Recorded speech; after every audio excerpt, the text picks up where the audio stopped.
What's up, everybody? It's AJ Crypto here. AG. Jesus. I don't know why I keep screwing my own name up. AG Crypto here. Here Every with week. every Every week. week. Well, I got Goldwyn here on my left, and I got CC CryptoMan on my right. What's going on, man? Hello, guys. Thanks for having me on. I am No looking problem. forward to this. So what time of day is it right now where you're at? I'm in Pacific time, so it's 5:30 in the evening. 5:30. Lucky you. It's Yeah. 8:30 at night for us. Oh, okay. But this is the only time we have time to, do this. I understand totally. Cool.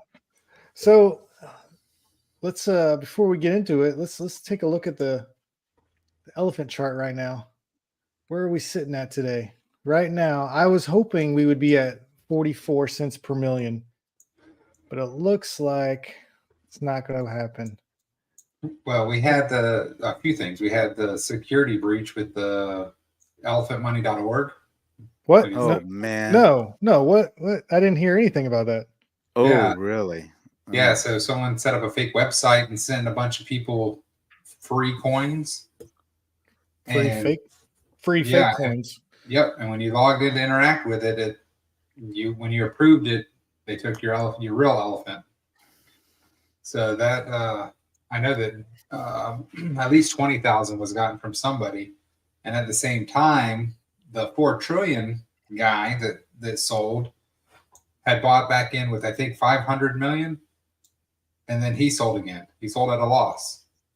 So that's why we were right at that brink. I think that's the where we were right at that 44 cents, and you see that red candle coming down. Yep, I think that was that. Yep. Boom. So that was. Oh man. Well, that wasn't a bad little pullback. That looks like normal. Almost yeah, healthy. Security, man. We need to get into that later. I think I'll add that to our list. List to talk about. Yeah. Oh man. All right. Well, CC, hey, what's going on, man, dude? Like, yeah. When I first got onto Elephant, there was hardly anybody, doing YouTube channels about it, and finally, people. Who's that in the background? What's going on, Goldwyn? You're just broadcast live. That's my wife finally coming home from work. Oh yeah. Sweet. So I stumbled upon your YouTube channel, and because there's not a whole lot of elephant YouTubers out there, or at least at that time, and you gave us some of the inspiration to start our own channel and get on board. Man. So how did you even get into crypto? How did you become CC CryptoMan? Well, I have a friend I went to high school with who was actually helping my mom with her finances. He's a financial advisor.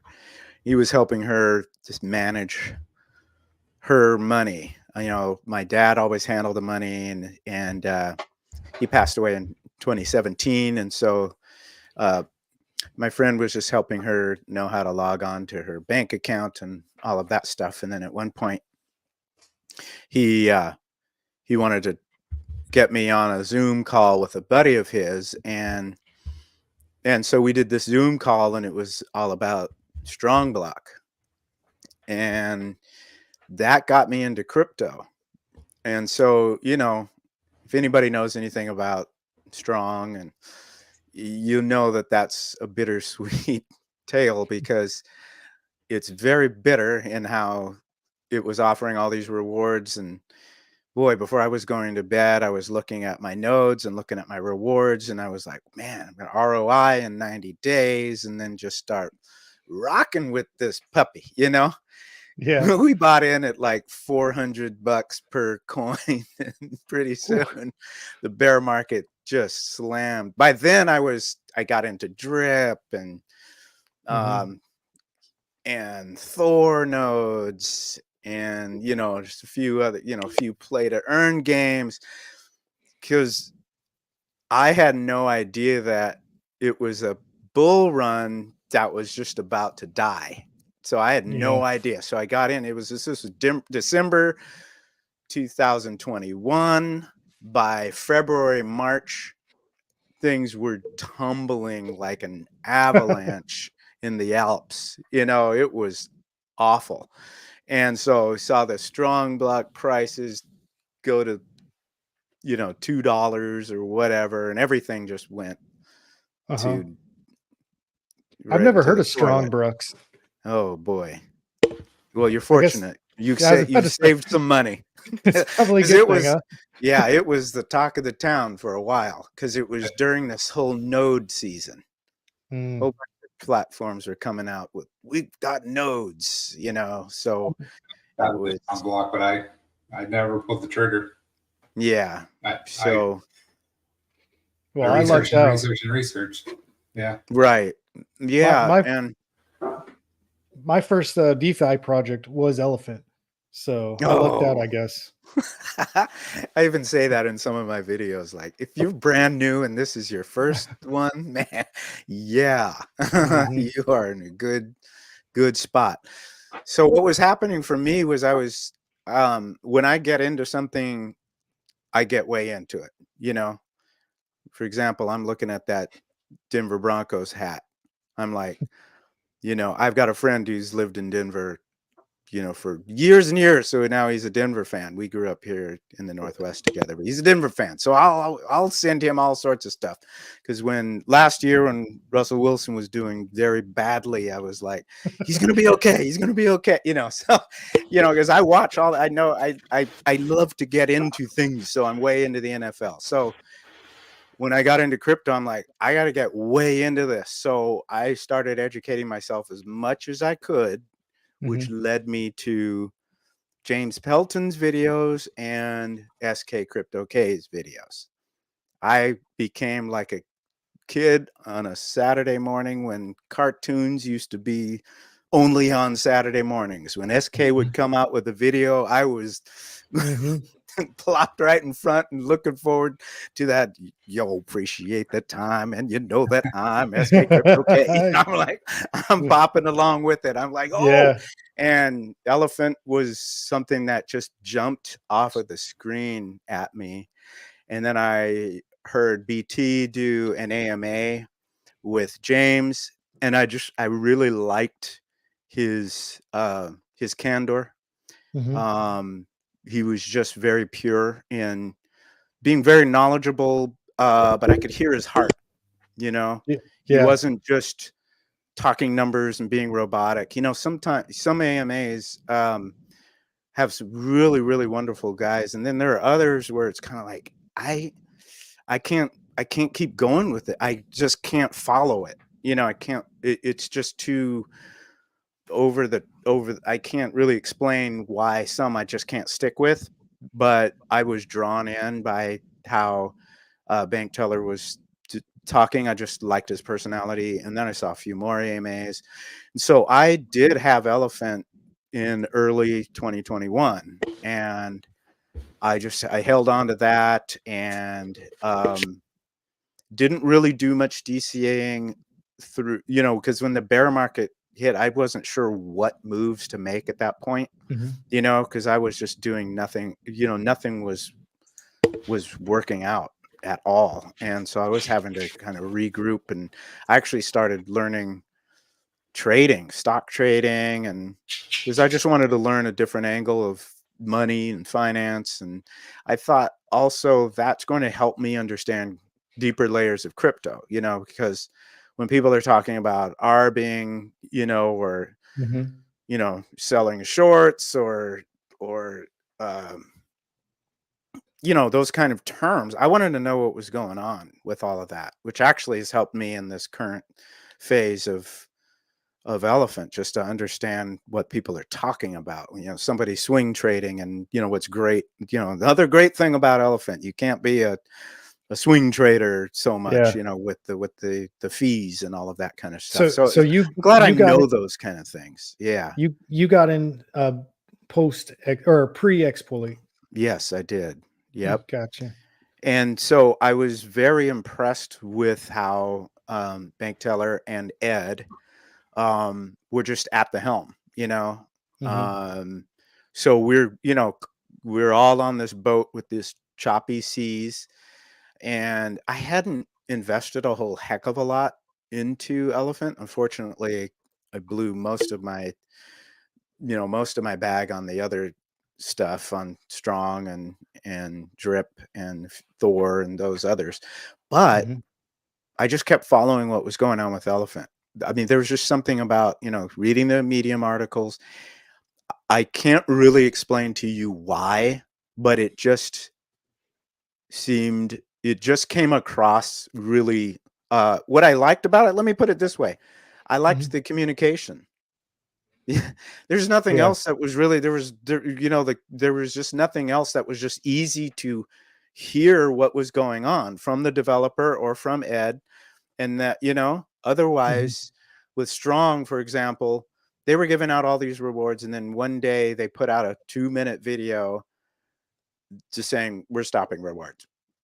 And that was Yeah. that. And then people came up on, a few guys came out on YouTube just going, wow, that was cold. That was a cold, flat shot in the face. And that was it.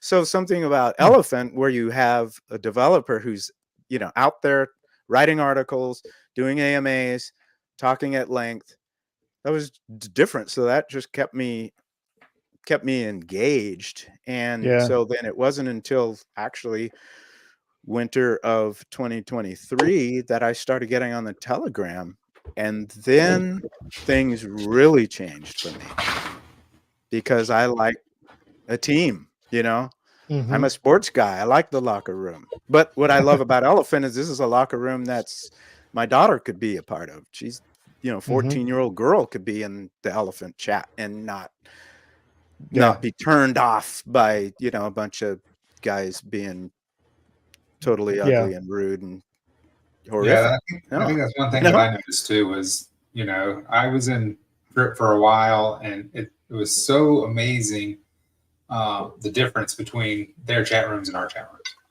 You know, Yeah. even Discord. Discord, they can go and complain all they want. Yeah. Here for Elephant, and it's really not that bad. So, Yeah. Yeah. Yeah. And when Pepe was hot and Bank Taylor was doing the Pepe steak for, Mhm. when he first started that, I was like, okay, Yeah. let me get my head in Pepe a little bit. And So. Coin Market Cap put out like this article that put out like bad press about Pepe. And so I Mhm. saw on the Telegram that they were doing a live chat, So I clicked Mhm. into there, and I'm telling you what, if you didn't know any better, it would seem the rules are, if you get to be on this, and it was a voice video chat like we Mhm. do on Spaces. It was like it's required for you to drop an F-bomb every fourth word. Every single Uh.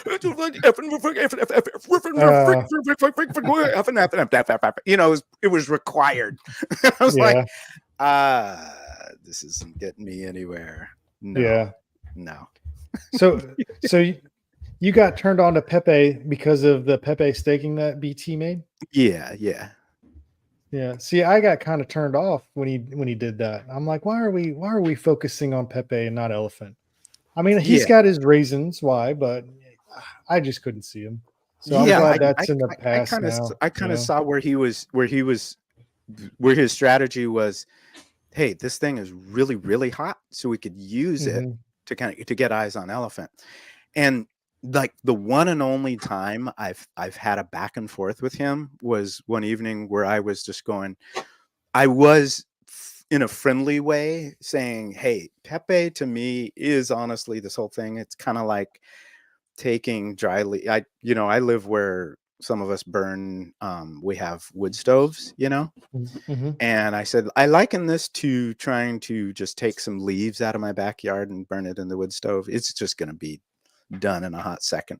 And I said, I'm only saying this because I believe in what you've built in Elephant, which is amazing, hard, dry, amazing wood that's going to heat the whole house for a long time. Mhm. That Yeah. was my point of just It's a like, good analogy. hey, And he kind of teased me a little bit. He's like, "You're writing a novella," but it was all in good fun, because I'm not about creating dissension. Because I mean, to me, I'm like, dude, I do not know how to code a crypto project, let alone create deep liquidity, let Yeah. alone write 50 plus contracts. And I just saw how Thomas said on Discord, he said, "Hey, over time, BT has made decisions that I didn't agree with, and then I later found out they were really good decisions. So I'm going to follow the leader." You know what I've noticed about BT is that he'll say something, Yeah. and I'll be like, okay, take it with a grain of salt. He's trying to promote the project or whatever he Yeah. needs to do, and Yeah. then give it 3-4 weeks, and whatever he says usually happens. And Oh, yeah. and it's like he has some type Absolutely. of like inside knowledge that he's not allowed to tell, or he just doesn't want to tell. Like Mm-hmm. last week, he started talking about the bull runs here, it's coming, get ready, Uh-huh. buy your elephant. And Uh-huh. then a week goes by, and then Saturday or Sunday, I was listening to the Telegram chat that he put out, and he's like, listen, you should buy some Bitcoin because Mhm. things are about to pop, have a little bag. And I'm like, what's going on? Why is he Yeah, promoting Bitcoin when we got, but I get it, the trickle down effect.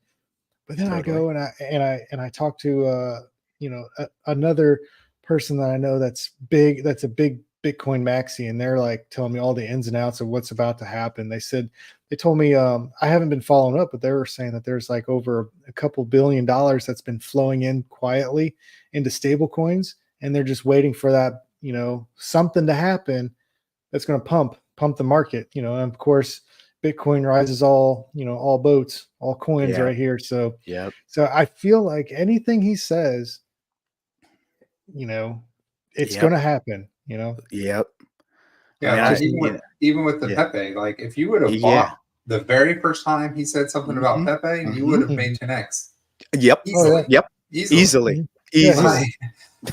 Like, and it. Totally. Totally. So the Yep. same thing. I think that he just knows that the CTF's going to go, and when it does, it's going to push Bitcoin, Mhm. 2 or 3 or 4 or 5 times fast, and then everything else is going to trickle in. Yeah. Yeah. So BlackRock is secretly buying.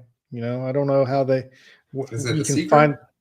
Well, I mean, they're buying. I just don't know what wallet address they are, but I know. Uh, I think I heard The someone biggest. said that there was a number 23 size wallet magically appeared to be the number 3 wallet, and no one knows who it is. So that's probably BlackRock. 100%. uh-huh. Yeah. Yep. So, Well, but I'm with you on that. When BT is speaking, he's sharing multi layers of mhm, knowledge, and he's doing it out of even sharing when he's made mistakes. mhm, Like for example, I mean, we're talking about the Pepe thing, or say I don't, actually, it might be the open leverage thing, which caused a few red candles. And mhm, on that Twitter Spaces, he was basically apologizing for some of those red candles. Just saying, oh, the open leverage and people manipulate. Not manipulate. I don't know the correct mhm. things that people did, but there was some heavy duty arbing and stuff like that. And I was like, Yeah. so I was speaking on the chat too, and I said, I got to be honest with the numbers of projects that I've been in that are nothing but just pennies compared to what they were. I'm Mhm. okay with the red candle, here and there. Yeah. Well, it's healthy. It's I healthy am to have not. a It's okay. Yeah, yeah. totally okay.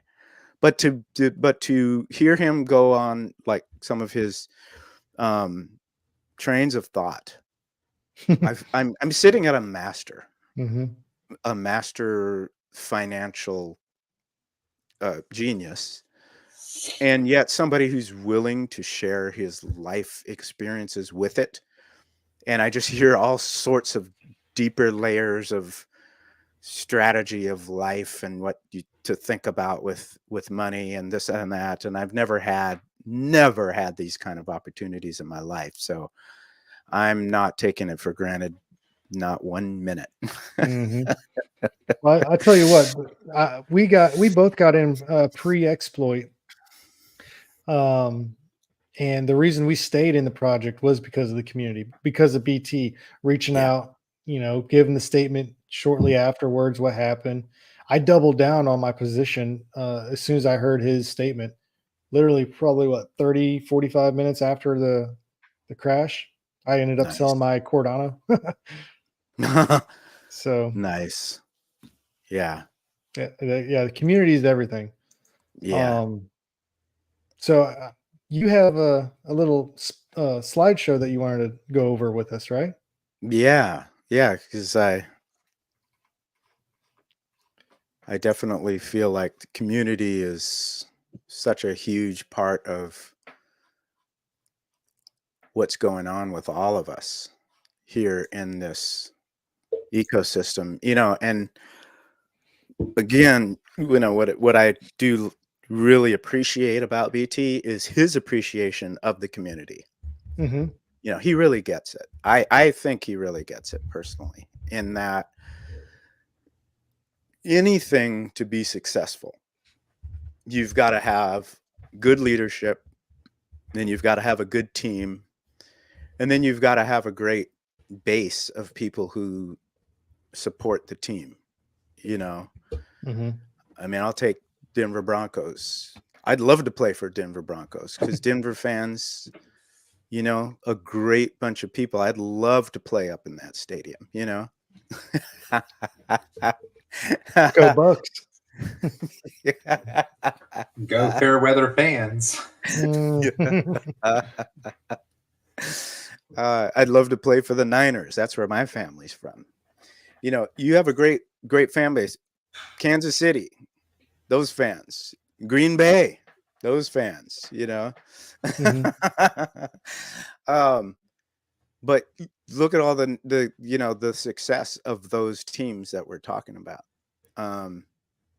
Great leadership, great owners who don't meddle, Mm-hmm. and make good choices and have a good crew, and then you treat your people really well. You encourage the folks who are in your camp to be their best, to be at their best. And so again, I love listening to BT because he talks about this way beyond just we need money and this is how the numbers are going to work. He talks about it from every angle possible. If you're a single mom, if you're an older person, Mm-hmm.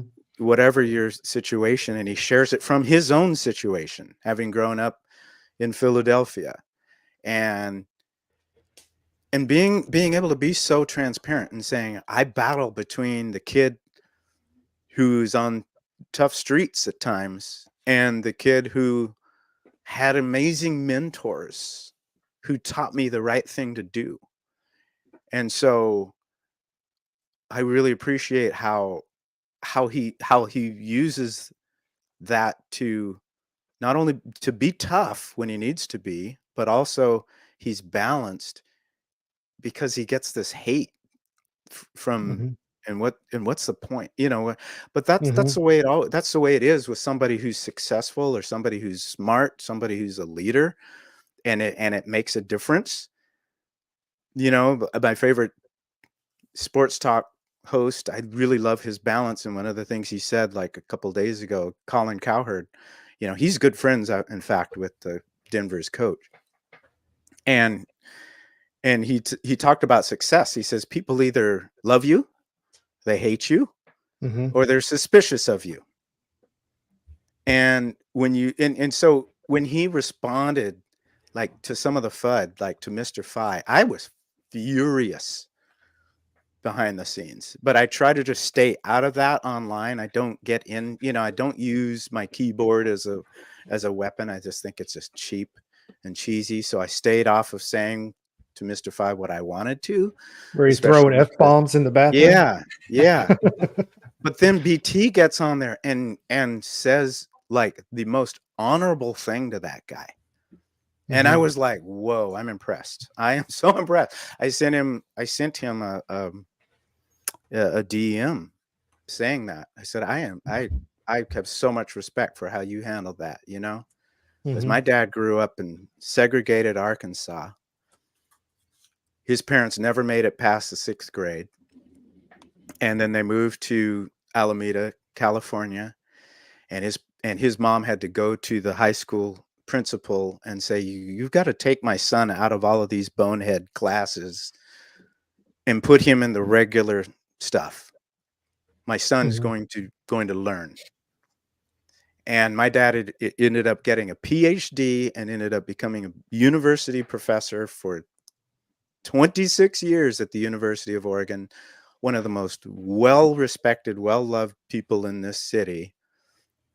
The city council named the Boys and Girls Club in my father's honor. Oh, wow. And That's I told awesome. that to BT. I said, I appreciate your story, because what we do with our challenges means a lot. We either become Mhm. bitter or we become better. And I love the fact I that like that. he appreciates people. He isn't just, oh, I'm so smart and I'm so right and I'm above all you people.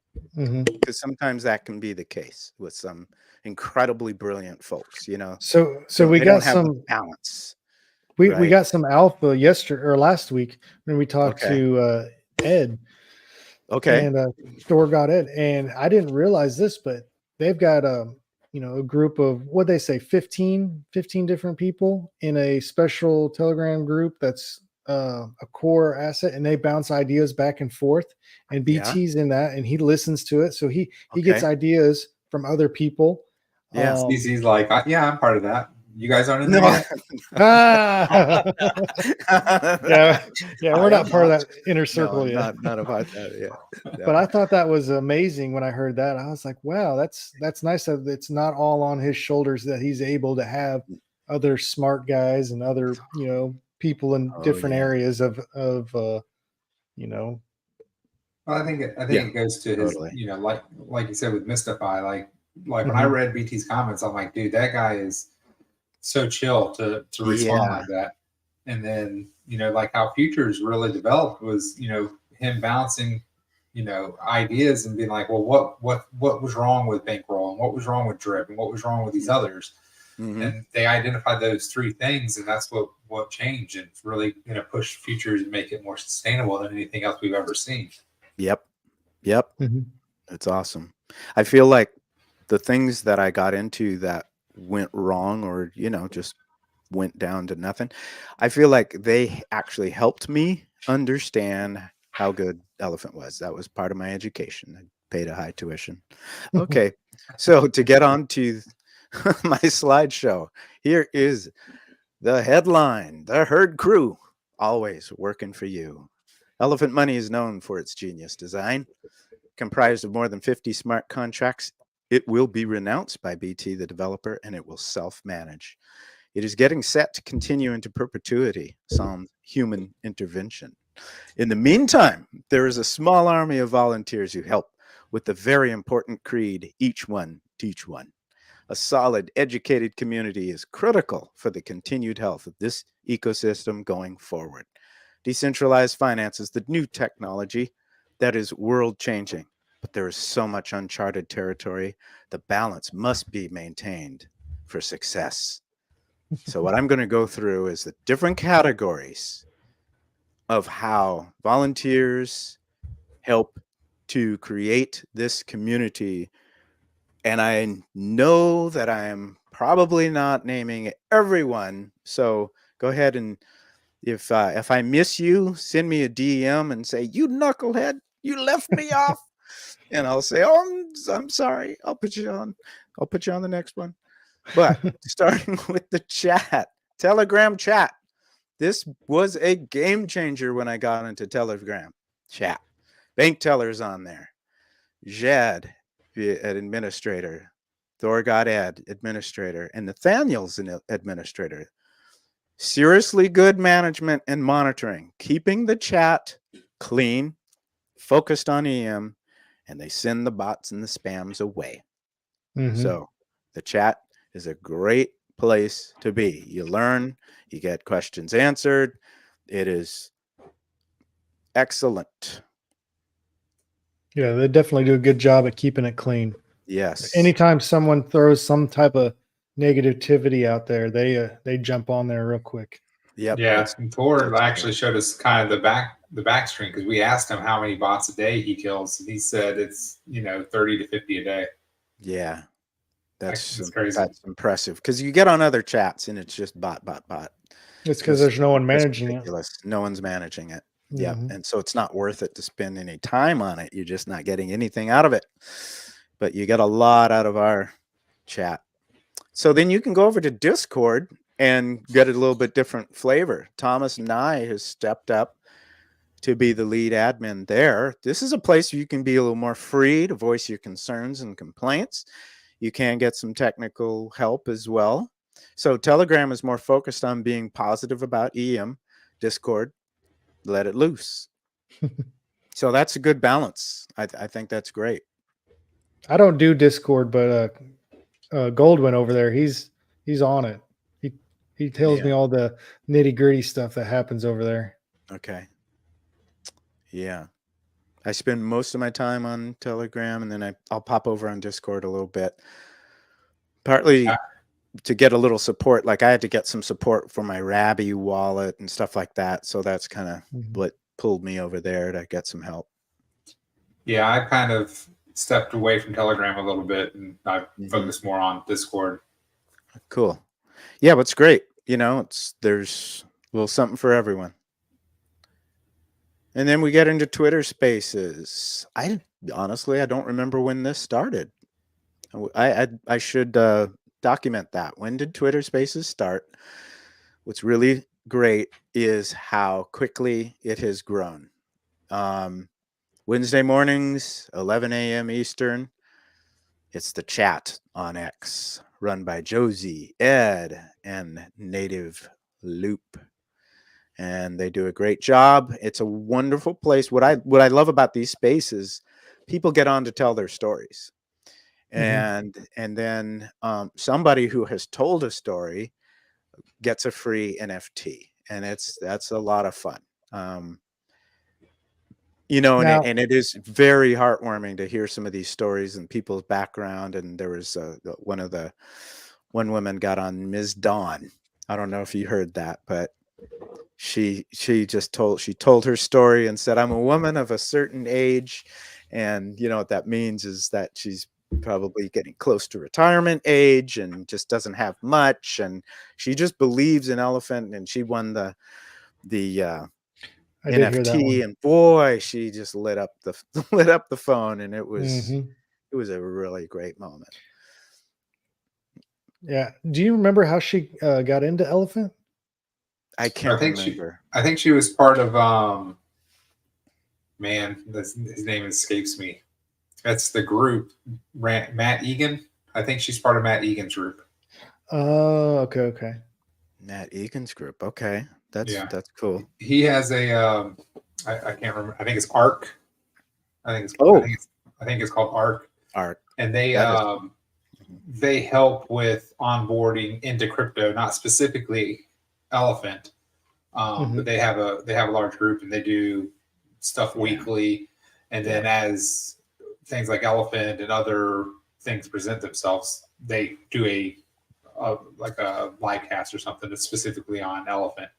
And I believe she's part of Matt's group. Very nice. There's so I've turned into the Twitter Spaces.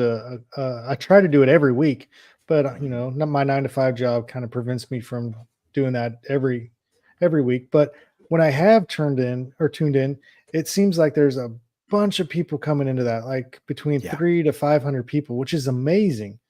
And I've also noticed that it seems like sometimes there's a glitch with Twitter, and it cuts it out. So we, instead of going a full hour, we'll go 20 minutes. I don't know if that's just me losing service, or is that everyone else, or what's going on with that? Fortunately, that is the exception to the rule, but it has happened, especially when they first started. Like one or two times that would happen, and then it got better. And I think the one that maybe the latest one you saw, it did glitch like 20 minutes in.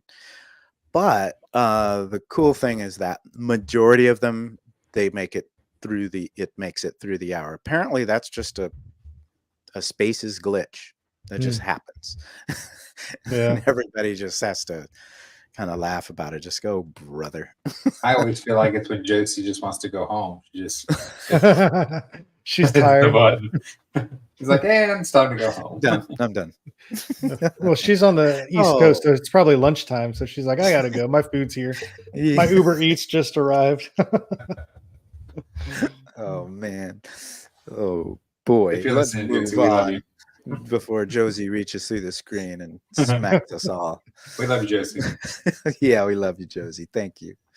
Okay, so now we have reports. The Daedalus Dune dashboards, BlackBerry guys report, and AS Yieldfi's reports. His newsletter. So that is a benefit from the community. And we have calculators. Stu's futures. Alex D came out with a futures calculator as well. It has some different features, different angle. And then Jedediah Tusker came out with a reflections calculator. And I think he also has a different calculator. I ran out of time today. Today was just all over the place. So I'm happy I made it this far in this presentation. So I didn't get a chance to delve further into the Tusker stuff. I think he's got something else out there too. So I think his stuff is pretty good. He has several things once you get onto his. Right. I think it's I can't remember it now. Yeah, and also as we're speaking, I mean, this is just kind of fun. We're just kind of hitting this on the fly. I think Stu came out with an NFT rewards tracker. Am I correct on that? No, I think you guys heard of it. I think that's in Jedediah's. Yeah, as well. Is it Jedediah? That's what's happening. Okay. Yeah, buddy. Let's look that up and see if we can pull that up. But in the meantime, I'll keep going here. And then elephant.money just came out with a video. He created a tracker. So so what we do is just like Stu's, you get onto the file and then create a copy, and then you can edit at will because it's your own copy. But what's great about this is you can track how many LPs are in the liquidity pool, and then that will tell you what the token price is. So that's kind of fun. YouTube content creators. What I did is I created two different sections here. No bias. I'm not playing favorites on any, this isn't in any I mean, particular order. What kind of crap is that? No, we made the list. There it is. Fourth one down. Man. he jumped the gun, thought we didn't make the list. I did. For sure. He thought we should be number one. Oh man. So look at that list. These are regular content creators who are just every video they come out with is oh no, okay, I have to be fair. Slow doesn't come out with only Elephant, but he's up there on the list because so many people found Elephant because of Slow. Yeah. So one of them. gotta give him props on that. All right. So yeah, check out that list. So what I'm gonna do now, I'm glad you put that list up because cool. Noisey Elephants, I've never heard of them before. Maybe I have, maybe I haven't seen any of their channels, but I'm gonna have to check them out tonight. That's not YouTube specific. I think Noisey Elephant's more of the Twitter's army. Oh, okay. Yeah. Now what I'm gonna do though is I'm going to click on this because I created a they're hyperlinks. Clickable. These are clickable. Oh, maybe it's not clickable in full screen. So Gotcha. I do have the links on the on a slide below. So I'm going to click on there and check it out because I think Noisey Elephants was coming out with those AI generated 1-minute videos. Mm-hmm. Are you familiar with those? Oh yeah. Uh-huh. Yeah. So those are really great. Oh, that's okay. Yeah. I have seen his stuff. Yeah. Okay. Medium articles, Patrick, Cryptozoa, Lamser, and Fleming Arnott. I just discovered Fleming Arnott yesterday. And he did a video going through the details of his Medium article, a 32-minute video going over futures. And I'm like, whoa, where's this guy been? You know, I mean, or why haven't I noticed him? And, you know, real classy presentation. I'm like, oh my goodness, this is pretty cool. Because I love how the more we put out these videos and the more proactive we are, the more it just shouts down the negativity. Because that's just coming off like really cheesy. You know, I don't want to Mhm. focus too much on it, but I do want to say what I keep thinking about when people come out with videos that are negative about elephant. Mm-hmm. Here's something that I notice. They're not pulling up the Dune dashboard. They're not getting really deep in their analysis. You know? And there's one Yeah. guy in particular who's like, well, I've seen this before in the others. Well, if you were really, really, really putting your head in this and putting the time that's required, Mm-hmm. you wouldn't be, you know, making such a surface, such a, you know, common, you know, broad brush comment about elephant, because they're saying things are going to happen, that the ecosystem is set up for those things to not happen. You know, there's one guy who's like, well, futures, there's no way it's sustainable, but he's not looking at all of the layers and all the numbers and all the point of why futures is sustainable. So they're doing a real disservice to the people who are watching their videos. But I just I don't comment on their stuff. I just move on and focus on you guys and everybody else and keep having fun with what we're doing right here. YouTube content creators, where elephant is a part of what they cover. So Yabanks through SK just started doing some fun stuff. He just became a herd member. And then Fleming Arnott, who I mentioned earlier, Mm-hmm. all things ETH, and Moonshot Max. He covers a lot of stuff. Well, I tell you, when he does elephant, boy, he's just hot. The way he talks, I love his content. I love his personality. Good stuff. And then this is just a list of people who I've interacted with, or I know they're really active and become friends with. I can look at this whole list. Yep. I've become friends with every one of these people. And this is not even the whole list of all the folks that I can now consider to be friends. I mean, this is just a partial list. But these are people who are really, really active. Layla, she's making music. She's recording songs, writing lyrics and recording songs.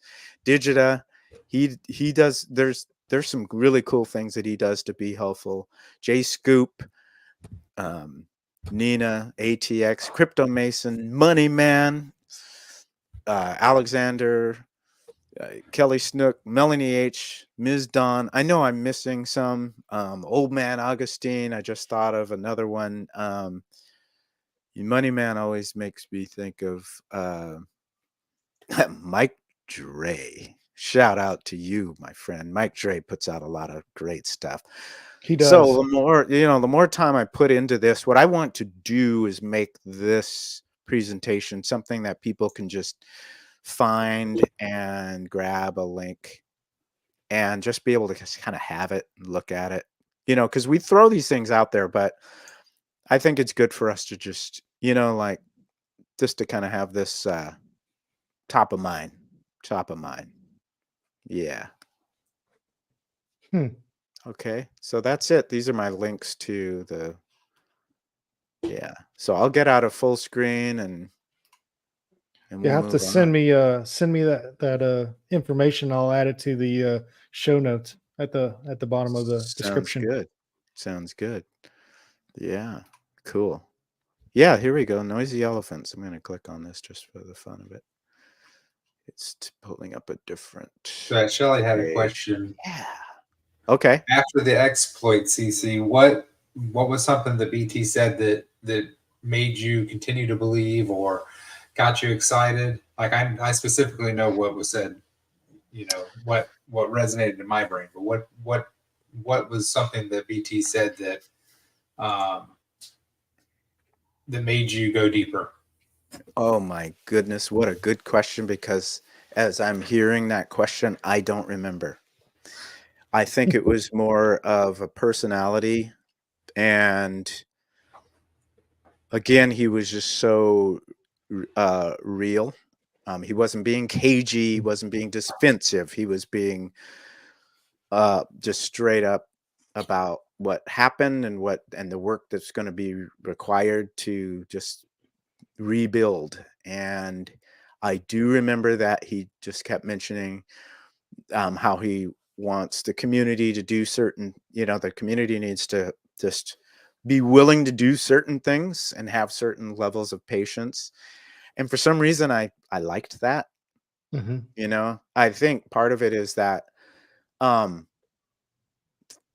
to then, what I would hear, what would happen, like if a project would start to go down or fail, people would get onto Discord and just start crying and just start and I'm like, hey, folks, are you a baby bird in the nest, or are you trying to, learn this whole thing? And, are you just gonna blame YouTubers because you showed this project? You should take some responsibility. A YouTuber talking about a project is saying, I'm just talking about the project. Okay. Yeah. I lost money too, and so I just never wanted to do that. And so I just like how BT said, hey, we are going to have to work together and do some things and show some patience, show some discipline, show some diligence. And that's the approach that I want to take, because my life has always required that. I had to show patience and diligence to get my degree in school. I had to show patience and diligence to become a professional musician and to still be able to play. So that's the way everything, I still like to stay in shape and work out. That takes time and patience and diligence. So that's just the way I like to do things. What did he say, Chris, that made you stay in? Oh, The biggest thing that he said, I was literally driving, and he came on in his voice message, said, this is the greatest buying opportunity of your life. he said, I think he said, the system did exactly what it was intended to do, except that it was, exploited. We had, I think, on that day, we had 2 or 3 graveyard rebalances, which means the graveyard worked perfectly. The elephant token was not breached. It was just an exploit on the mint, the mint redeem function. And, I know that me and AG got in probably 3 weeks, maybe 4 weeks before exploit.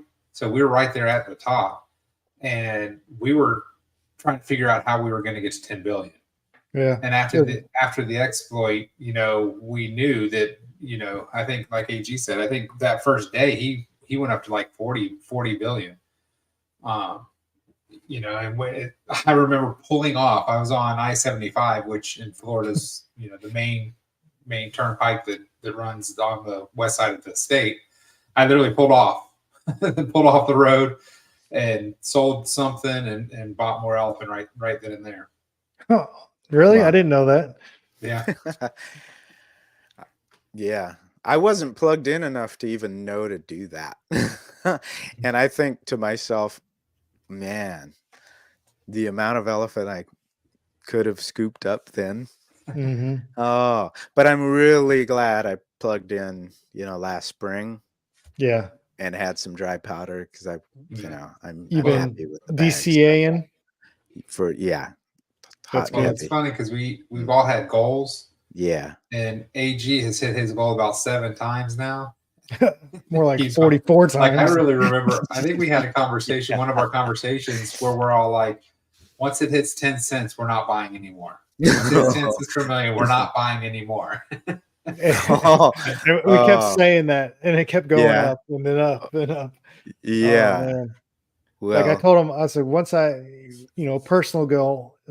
Once we hit 100 billion, that we're cutting it off. Then we'll buy okay. something else, and then we get there, and then we're like, well, we want to earn reflections, and we want to sell some off. So maybe we'll go for 105, then sell 5 billion off.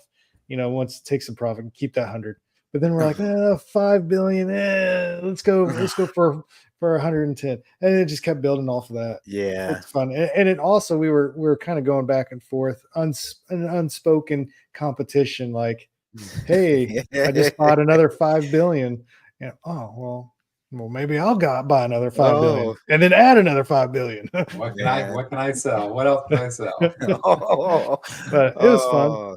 that Yeah. is fun. That is It, fun. it was Yeah. all fun and games until someone decided to put me to shame by selling their house and buy an elephant. Oh, Oh, he's not even paying attention now.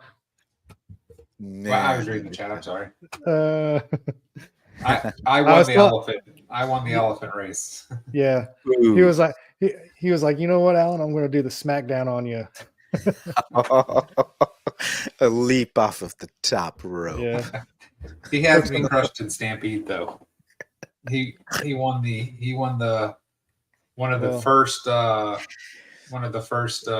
Raffles. raffles. Yeah. Oh, The random Yeah. raffle, not even the. okay. So Yeah. he's Not the deposit. he's way ahead of me on Stampede. So what were you reading in the chat?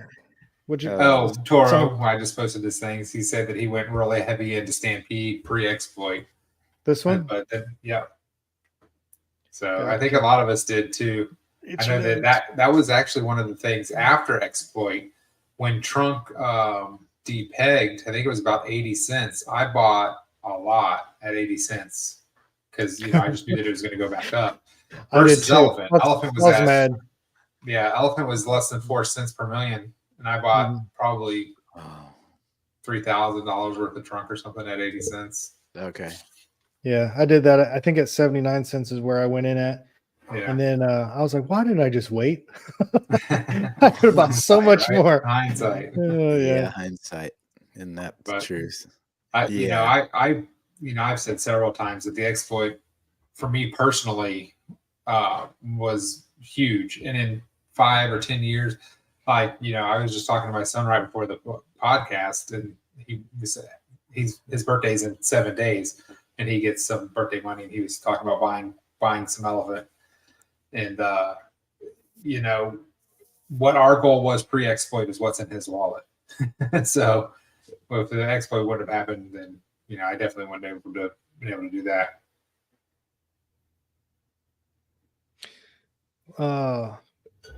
You guys got any suggestions for Shelly? Well, that's my amazing, fabulous, beautiful wife. It is. So I'm all. She did say dreamboat. I'm all distracted.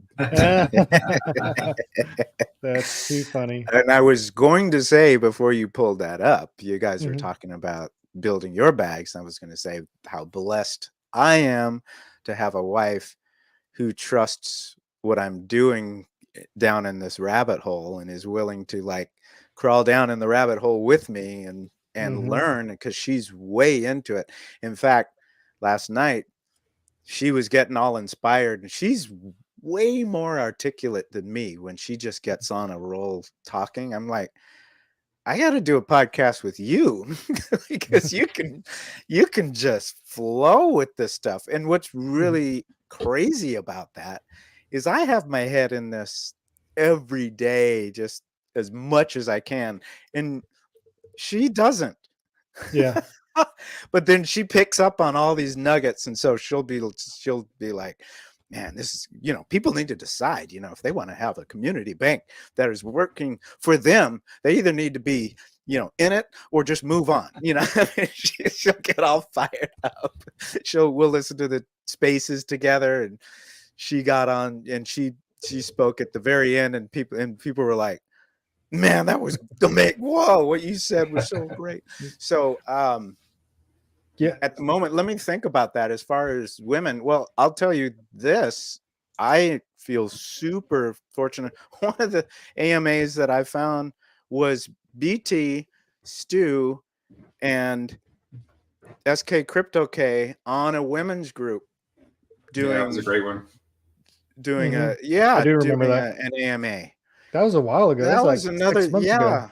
Yeah. So that was something that pulled me in, because I've been married for 29 years. I have a daughter. I was a middle school counselor. When you're a middle school counselor, you better darn well have a good handle on enjoying girls, because the girls are the ones who are coming to talk to you. The boys want to avoid you. So I've got a coworker. Yeah. Coworker. She, her name's Georgia. She comes on every once in a while and types something in the chat. But she, she has a goal. She wants to eventually get a pink NFT. That's what she's dying to have, a pink NFT. But I keep telling her, I think you should build an elephant bag first. Before you do anything. And for me personally, at this point, I think a good goal is to try to get to 5 billion. That's my personal belief, that everyone should at least try to get a 5 billion bag. And then if you can, go to 10 billion, but 5 billion is a goal to try to reach at this price point. What do you guys think? Yeah, I think getting that, and I also think that a futures is just a nice, nice thing to have, because you're not thinking about charts, you're not thinking price volatility, you don't have to try to understand that's the true. 2 separate liquidity pools and some of those things that you have to So, you don't have to, but with futures you can just look at that 0.5% per day and just work it. My problem with futures for new people coming in is that you see the number tick up, but most people like myself have a futures account that will start with $200 balance or whatever. And so it's a very little tick up.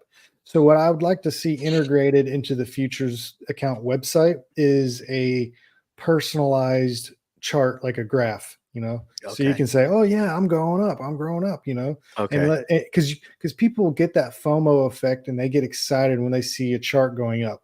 And so if they can integrate some type of personalized chart for your wallet for futures, I think that'll help get futures off the ground and going. That's my visual.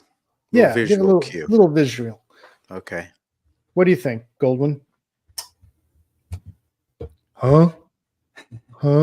I agree. I think that even if you put in like 200 or 500 into futures, the cool thing about futures is that it gets that, $1 per 200 every day.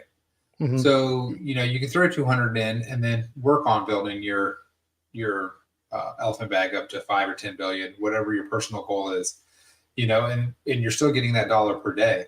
And then in 2 months, if you can throw another $200 towards futures, now, besides the 200, now you're going to get that 30, 40, 50, 60 bucks, whatever's been just plugging along every single day. That's what makes futures so awesome, is that every single day you get that, 0.5%. Yeah. Now, Shelly, what is your goal? Like, what's in her idea of, elephant money ecosystem? What is she excited about? Has she talked to you about that, CC? Well, also, I don't mean to interrupt, but also that's kind of a broad question. Is it your goal for your elephant bag? Is it your goal for the pink NFT like Georgia? Is it goal to start a podcast? Because that's really what we need. We need a woman influencer. Yeah. That's just a normal person. They can come on and give your same thing that we're doing. The only reason we me and AG, we would talk every week, on the Mhm. phone, maybe an hour here and there Yeah. while we were driving. And that's what we said. Let's just get on the mic and start talking. Like, Yeah. because That's we Yeah. feel like it would benefit everybody else. I love That's that. I yeah, love that's that. how we got started. We would talk and we'd have some serious conversations, good and bad, that they weren't all rosy sunshine conversations, Yeah. but we were real. It was just two guys that have money, a lot of money invested for our circumstance, and had good conversation. I felt like all of the elephant money shows on YouTube were either AMAs to talk up the project, or they Mhm. would be how-to guides of just how to do stuff. And there was nothing really of like not telespaces. What's it called? Twitter Spaces. So Uh-huh. that wasn't around. So I figured, hey, let's take these conversations and just record them and put them out here. Nice. And literally, we're not out here to try to be YouTubers. We're here to grow Elephant and have some fun, man. I mean, we Yeah. wanted to do this, but we're too scared. But then we saw CC CryptoMan's videos, and we're like, hey, man, if he can do it, we can do it. Let's go have some fun. Yeah. Hey, You're like, look my at him. favorite He can ones barely about he can barely get through a sentence. Look Listen, at him. I That's If like me. he's That's willing, me. if he's willing to do it. Hey, I was invested in that plant, man. Yeah, yeah. When you're growing your plant and showing the difference between your elephant bag and your plant, I loved it. Yeah, I'm with you. I did not my whole thing was I just want to do my part to help, because that's the way I like to live life, and this community is so cool. I'm like, okay, I'm going to figure out how to do these YouTube videos and see if I can help in some kind of way. And so I love the question about how women can get involved, because seeing Nikisha, do that. And so then I became friends with Nikisha pretty quickly. And then me and Greg were going to have Nikisha on on one of the herd casts, Mhm. and she never got on. And me and Greg just, did what we could together and covered, some topics. And then we finished, and then she called me through Telegram, which I was surprised, because I thought my number was private. Yeah. But I saw it was her, and she called, and I put the phone up to the mic so she could talk to Greg. And without, revealing, too much personal info, she had, in London, had hit like a major, one of the women in her group hit a major crisis with her husband, who Mhm. was basically losing his mind. And they Mhm. had That's to that. go into massive crisis mode. And yet her light was just beaming through the phone, because she's such an incredibly positive, spiritual woman. And she was being so amazingly positive that it had an effect on me and Greg. So we got off the phone, and me and Greg stayed on for like another half an hour, just Mhm. like, whoa. And so he and I really just had just unexpected friendship connection because of her. So then a while later, I had Nikisha and a friend Liz on a herd cast, and that was just so much fun, because I love the fact that this is a space that's very family friendly and very Mhm. women friendly. Melanie H and Kelly Snook, and then my wife is into it. I have a bag for my daughter and a futures account for her. So I think futures works for the way women think, because women are very practical. They're very forward thinking with money. I think women are less impulsive than men when it comes to being on one track. They're less distractible. So I think they have the patience for futures to really make sense. My wife is much better at saving money than I am. She's just good at just like stashing money away. And I'm like, well, I feel like you spend just as much as me, but how do you have your Heidi? Why is your Heidi 10 times what mine is? How'd you do that? And she's really good at that. So I think futures for women I think that's a great goal. And then just have an elephant bag and then just be proud when that does its thing as we go into the future, you know? So what are your thoughts on the NFTs? Because I know you haven't really mentioned too much about it. Oh, I think the NFTs are brilliant. They're the first NFTs that I own that have any value. In fact, I was kind of looking through the dustbin of my of one of my wallets where I bought NFTs for play to earn games and my Thor NFTs, and I'm like, where's the delete button? I don't want to look at this junk because it's completely worthless. And you know, and once again, Elephant just steps to the forefront, and BT comes out with NFTs that are valuable the second you buy them, and then within a few weeks they're double in value. I'm like, this when is he first talked about it, I was a hater, to be honest with you. Yeah. And then when they came out, and you know, I deep dived into it, I went way in. Yeah. They're definitely under the radar, I think, even at 2BNB. Yeah, for sure. And having been a realtor for 12 years, and for some of those years being a commercial realtor, and BT never ceases to surprise me. And so I hear him on a voice chat saying, or on a spaces, whatever it was, hey, liken this to real estate. You bought some real estate in New York City, and I'm like, oh man, I love how he can wrap our minds around things that we might not really get the depth of it. I like how he does that.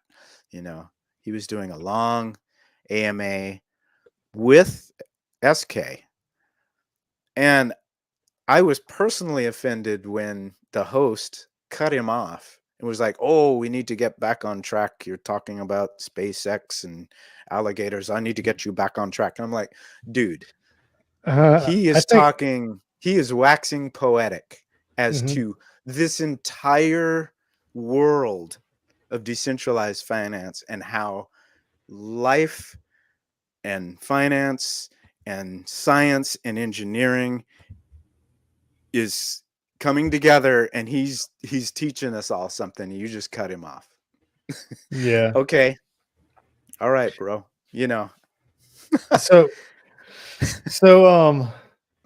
Goldwyn, you text me this weekend and you tell me that you just bought a brand new futures account from somebody. I'm totally lost on what's going on here. You didn't start your own futures account, or no, you did, but then you bought another one from someone else to use for a different wallet. Yep.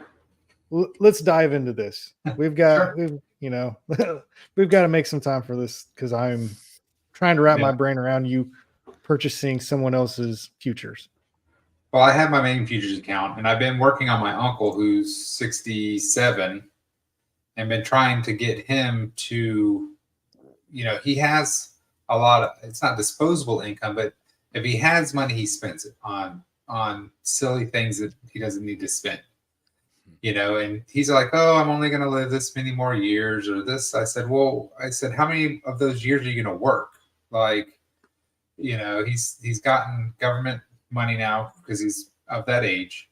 And I said, listen, that takes care of your bills. So when you work, you need to put that money aside and put it somewhere to start working for you. You don't have retirement. You don't have any kind of 401k. The government's you're not going to be able to live off what the government's giving you your entire life. I said, when you stop working, you need to have a backup. So I've been trying to explain to him. He got into Bitcoin. It was in Celsius, so he feels like that was lost. And so I finally, I have, when he gets money, I take it out of his account and put it in my savings account. So I have his money in my savings account. This is your uncle? Yeah, my uncle. So I finally said, listen, here's all your money that I had that's just sitting here doing nothing. I said, if we put it here, you can make money on it. And so I finally got him to agree to split it. So he has about 5,000 in my account. So he wanted to put, about 3,000 in. So in Discord, somebody's had their futures account and their car broke. And so they were trying to sell their futures account to pay for the car. And it happened to be $2,900. And I'm just like, this is like literally the day after my uncle says yes and gives me this $3,000 figure, that unfortunately this guy has a problem, so we started talking and yeah, we made a deal. I bought it for like $1,900. And so I just felt like that's he got helped out being able to, get out from underneath his futures account. The new transfer feature is out. So all he had to do was send it to my wallet and everything was there. All the available, how much he's claimed out of that wallet. Oh, wow. So his balance, I guess, available withdrawal balance or whatever it is that you would call it was $2,900. His total balance. Yeah. Yeah. His total deposits was $2,900. So he's earning 0.5% a day on $2,900. Mm-hmm. And you bought it for $1,900. So you got $1,000 off. Yep. Wow, that's pretty good. Yeah. I didn't know. About 35% off is what it came out to be. Yeah. Have you heard of anything like that, CC? No. I mean, this was just like, whoa, especially considering that guy trusted you to pay him the $1,900. So I'm sure you figured out. Yeah. Was there a middleman? Well, how it came about is I was the middleman for somebody else that sold a futures account. So two other people in Discord were negotiating, and they reached out to me and said, hey, we know that you're in the community. We know that you're a reputable person. Would you be a middleman? We'll pay you to just be that third party.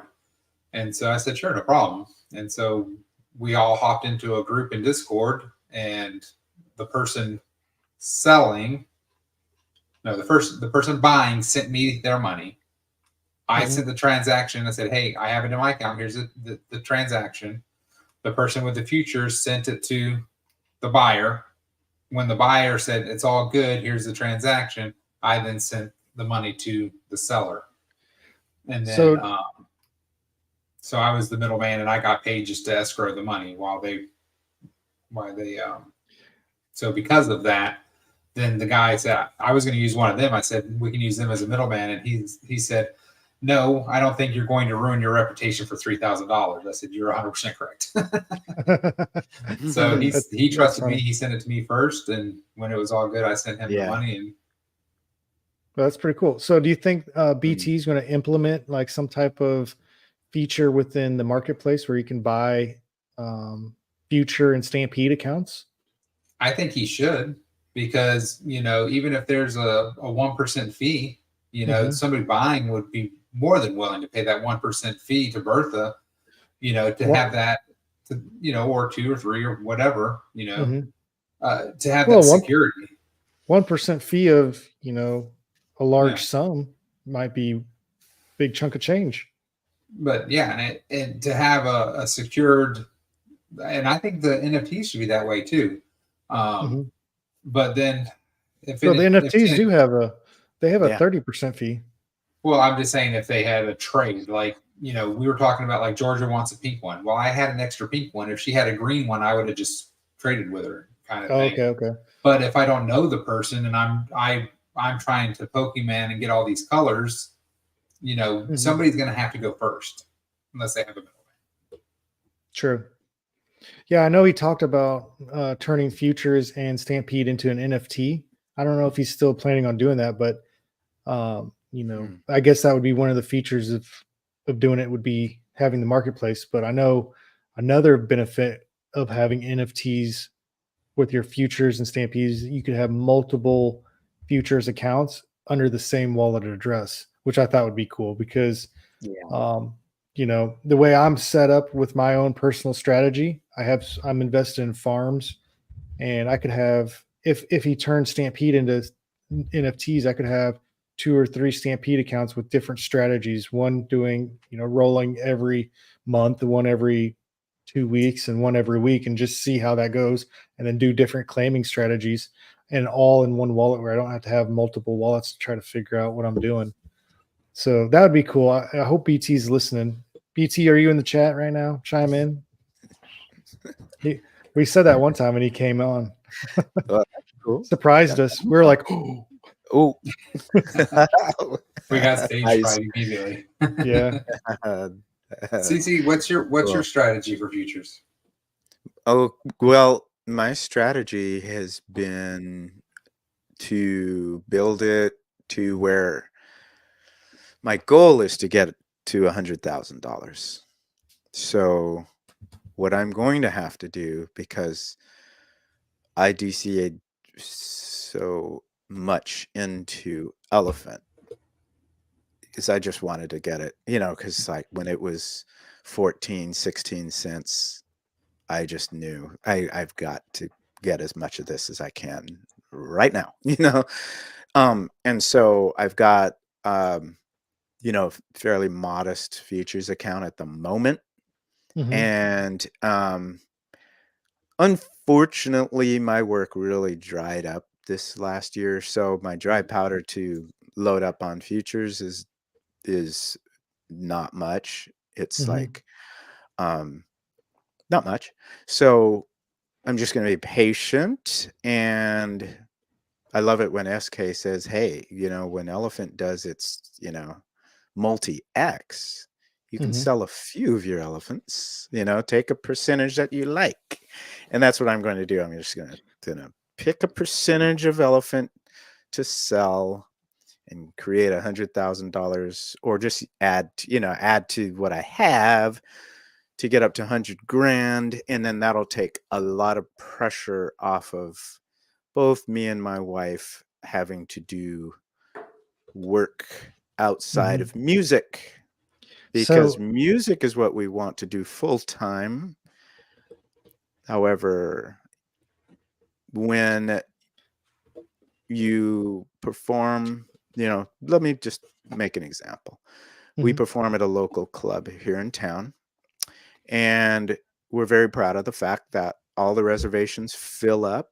It's a, you know, it's a club that has you know, dinner and drinks and then a dance floor. And so, you know, which attracts a crowd that likes all of that. So it can even be all ages. So people young and old can come, and we have a crowd that can get into the older ages. My mom is 87 and she and her friends come. You know, we have several tables who are in their 70s and 80s. And we fill the tables, and we have friends who join us all of the time. So we can have you know, a 5-piece, 6-piece. My wife fronts, so she sings, plays guitar. I play bass. Then we have Joe Weber on guitar, his wife, Rika Wright, singing with Shelley, and then Tim Donahue on drums. And that's an ensemble that we'll do a bunch. Sometimes we'll have Teresa Cunningham on sax. Sometimes we have our other, you know, a couple of our other buddies, Owen Wright and Tom Teutsch, who play keys and guitars. So we'll have, you know, 5-piece or a 6-piece. Mhm. We just got them up to $300 for the band. Jeez. Okay. So we're all showing up there 3, 4 in the afternoon. We leave there, you know, 10:30 at night. Wow, And we're splitting $300. that's crazy. That CC, is what, you know, a musician who is not touring on a big circuit, that's what musicians get paid. well, that's what passion gets paid, right? Yeah. But it's something And you love, we're and this is what proud. Elephant's made to do, is try to Right. get you to. Exactly. And we are proud to do what we do at the highest quality, because we have our own sound man. You know, we bring our Mhm. sound in. Before we hired Jason Woods to be our sound man, I did the sound on stage. So I brought my 2 QSE speakers, one for the front of house, one for Shelly's monitor, brought my own mixer, and I can mix on an iPad because the Mackie makes a board where I can mix with my own local Wi-Fi. That's not easy, but I do it because I want my crowd to have a sound experience that is at the same quality of the music. I don't want it to be too loud. It has to not be too loud. It has to be just right. And now Jason Woods does that. So we have to pay him as well, but it's worth it because we do it for the folks who come out, and that is an experience that they look forward to. We speak to the crowd. We have birthdays. We'll do a special song for people's birthdays, their anniversaries. Shelly will stop the floor to showstopper to do Amazing Grace. Yeah. Tears, people crying. I mean, I'm not saying all this to brag on us. I'm saying we like quality. We do things at the highest level, and Elephant Money can certainly change the challenge, the struggle that it is to be a musician.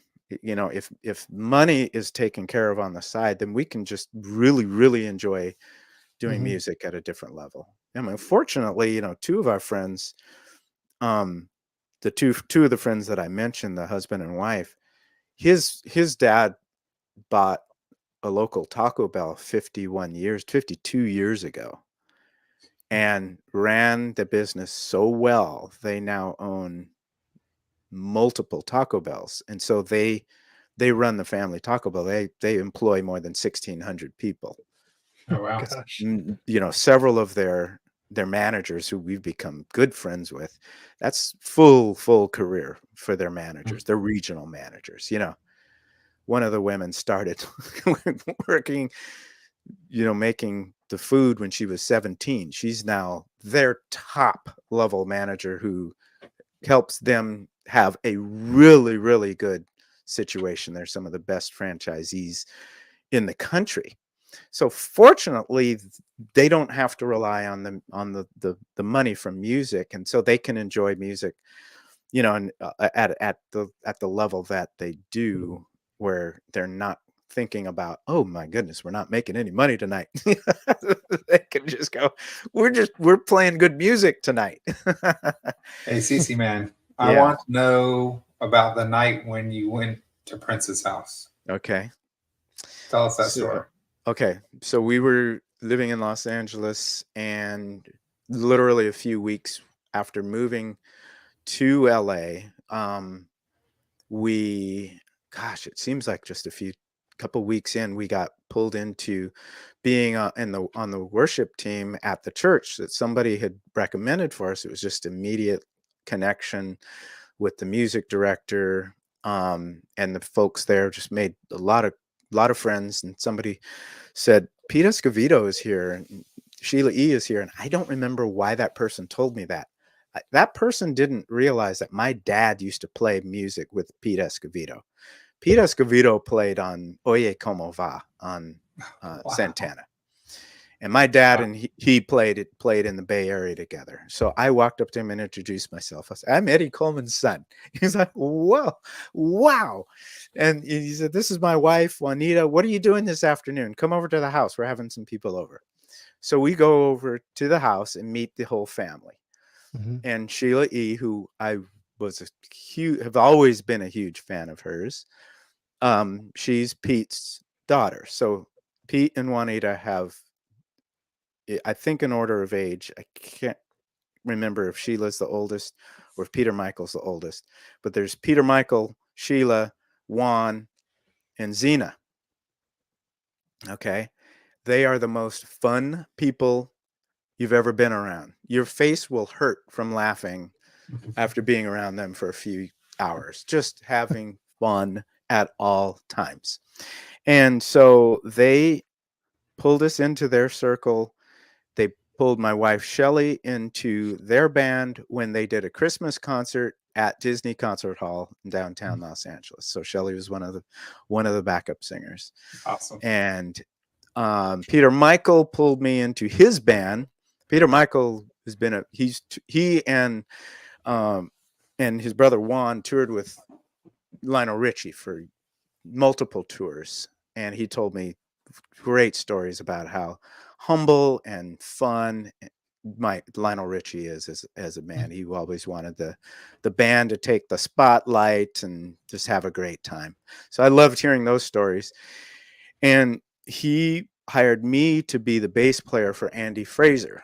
Andy Fraser was the bass player, songwriter, producer for the Brit rock band Free. And their big hit song, All Right Now, Baby. And he's all right now. He wrote and produced that song. He's the bass player. So he came out with a CD. Andy Fraser came out with a CD and wanted to put on a DVD show, like a one-off show where we were going to record it to DVD. And Peter Michael hired me to be his bass player for that show in Temecula, California. And May of 2006, we got a call from moms, Juanita. We all call her moms. They're moms and pops. She called Shelly. Said, hey, sister, Sheila's playing a show down at the racetrack in Inglewood, and I don't feel like going alone because Xena doesn't feel like going. So do you want to go to that show? Can you and Shelly and Smiley want to go? And we were like, sure. Smiley is Shelly's brother, and he has a huge beaming smile. So they all called him Smiley. So we all got in our car, drove over to North Hollywood to her house, got in her car, and went down to the racetrack where Sheila was playing with her band called Co-Ed, Chronicles of Every Diva, her all-women band. Kat Dyson, who I got to play with in Peter Michael's band. Kat Dyson was in New Power Generation, guitar player. Amazing woman. Rhonda, Kat Dyson, Rhonda, and Sheila, and I can't remember everybody who's in the band, but they all played with Prince for years. So we're backstage, and Shelly nudged me. She says, Prince is right next to us right now. And that was totally unexpected to see Prince, except for the fact that it had gone around LA that Prince was living in LA. So he had just put out a record called 3121, and he was doing these pop-up concerts in clubs. He'd just show up like 2 a.m. after a show and just start playing. And it was his way of guerrilla marketing, for this new record. Just boom, just put on a show. I mean, just creating an incredible buzz. So everybody knew he was in LA, but then I look over and he's backstage. And I was like, oh, look, cool. So then the show was over, and then we were in the green room with the band while they're goofing around, and Sheila had a camera crew with her because they're always doing like reality type shows and goofing around and fun stuff. And all of a sudden Sheila looks at us. She goes, Prince invited us to his house tonight. You guys want to go? And we're like, That's a dumb question. Don't need to think about that answer now for one moment, other than the fact that I got to get over my shock for a couple of seconds and then say yes. So she's like, okay, you all are going to ride with me and Lynn. Lynn is her best friend, Lynn Mabry. Unbelievable, sweet, incredible woman who was in Talking Heads. In fact, they just came out with the documentary. It just came through town. Talking Heads Stopped Making Sense. She's one of the singers in that band. So she and Lynn and us, we got into whose car? I don't remember. I think we're in Lynn's car. Moms went home.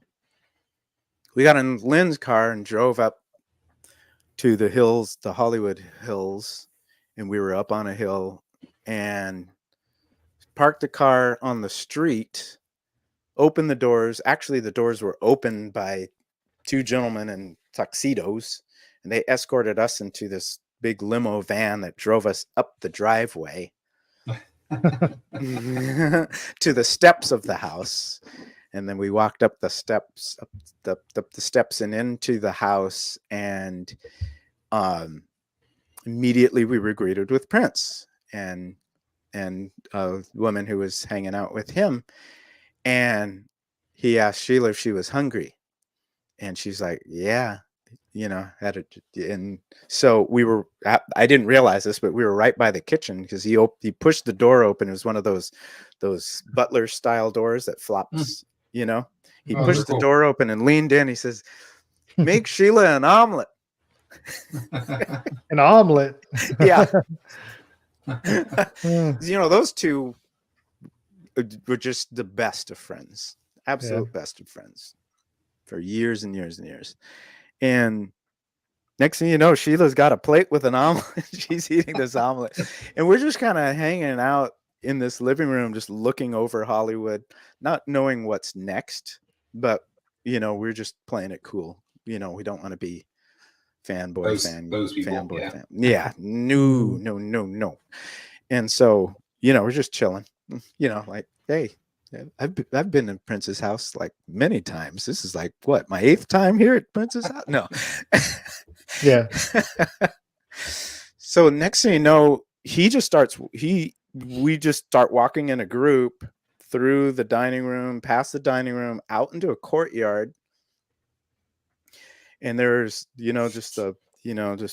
were a few people hanging out in a bar, and we walked through the courtyard into a different building, and it was a ballroom.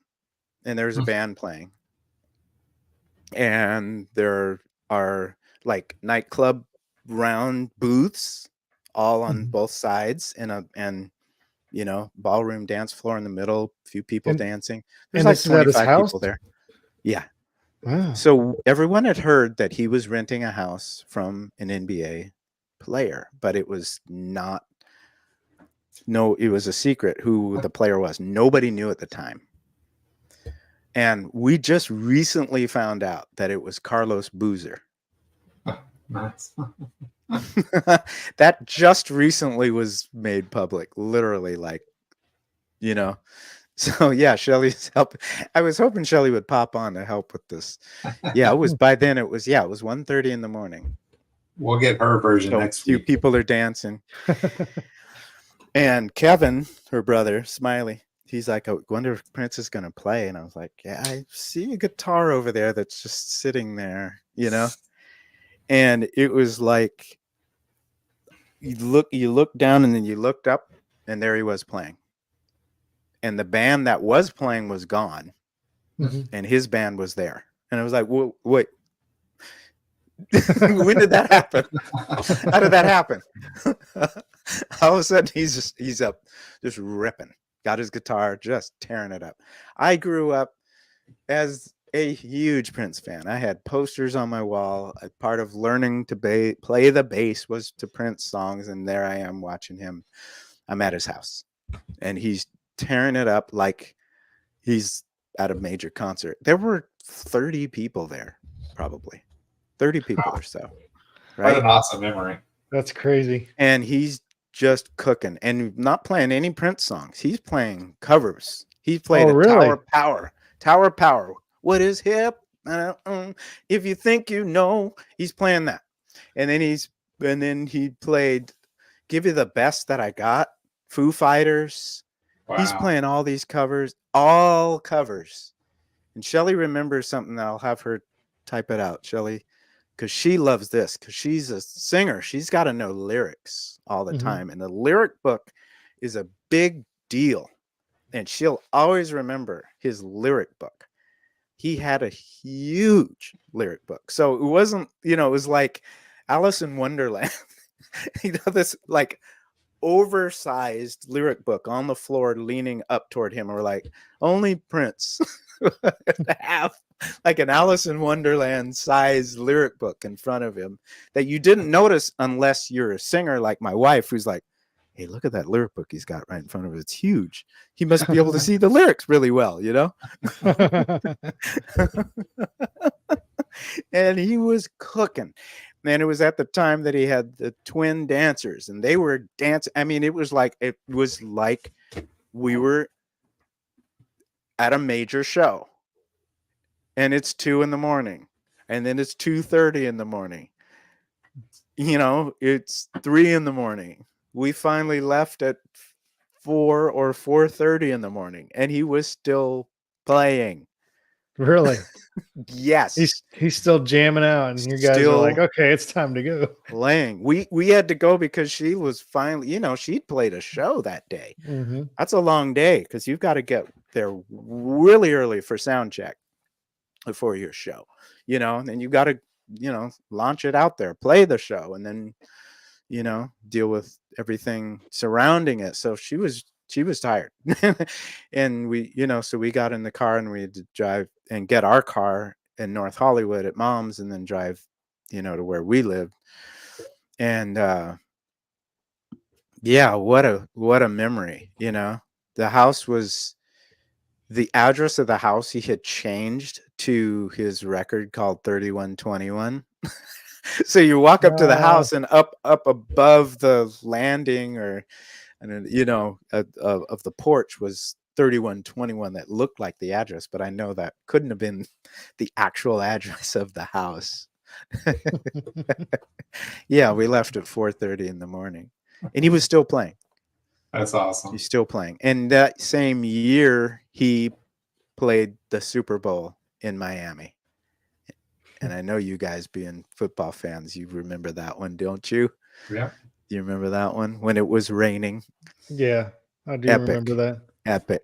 Epic. And so we figured, wow, we were kind of peeking in on him auditioning songs for that Super Bowl.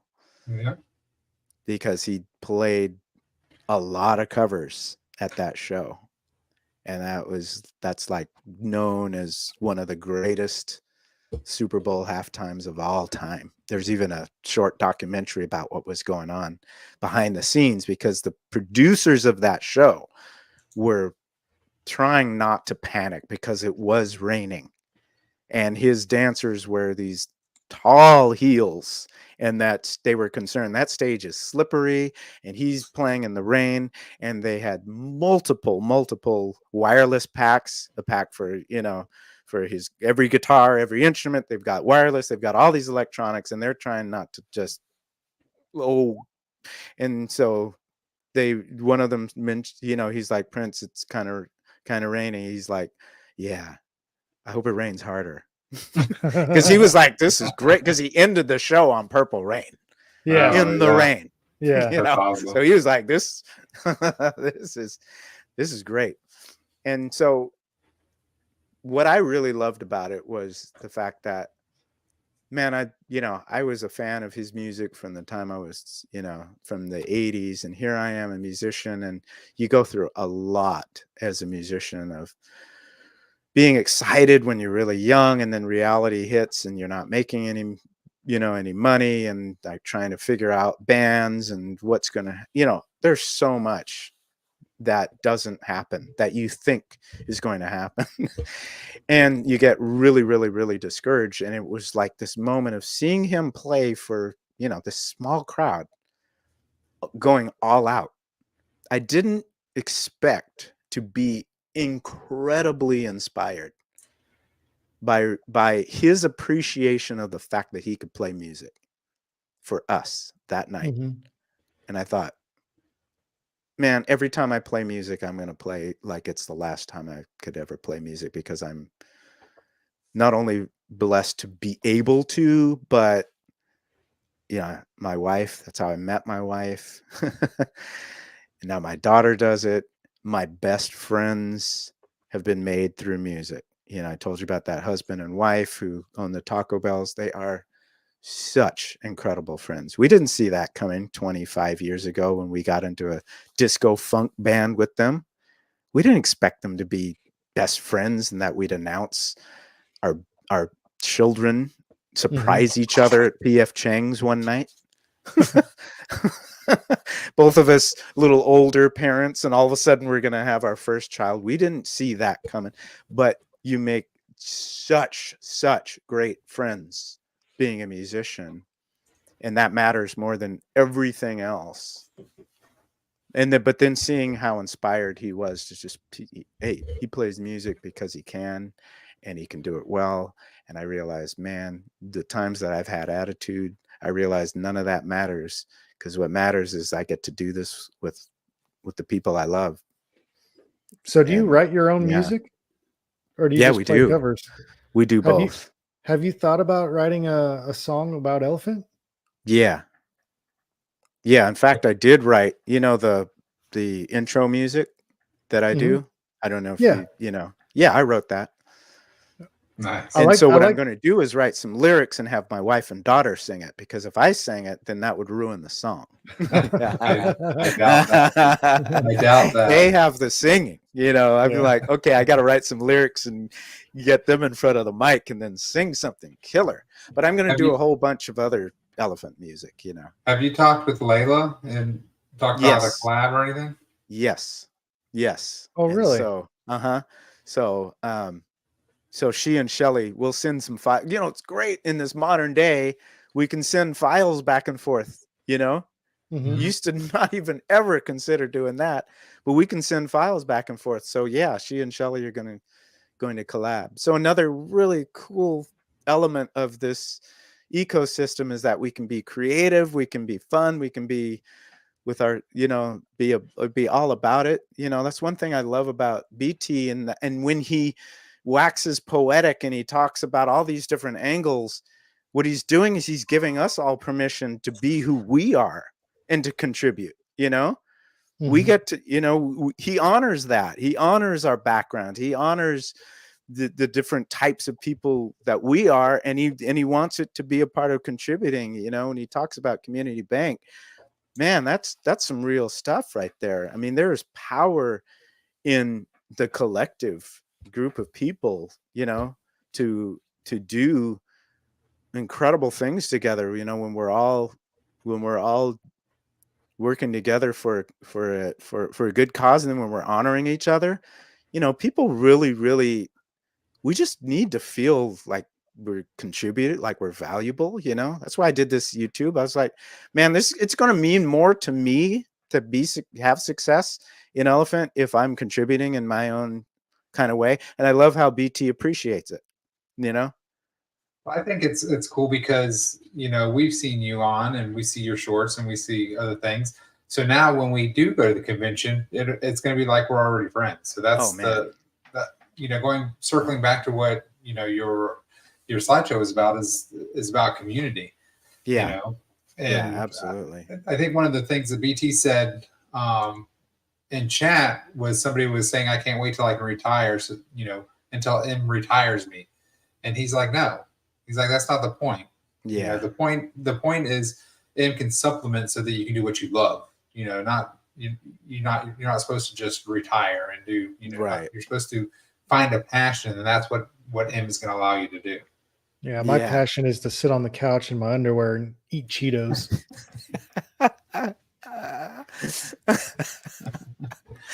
Man, I wasn't going to reveal that I like to do that, but you beat me to it. I thought about saying it, but then I thought, oh, I don't. And then there you go. And I'm like, oh, somebody else. I've got AG gives you another connection. Yeah. This isn't, free for all podcast. You speak your mind. Speak your mind.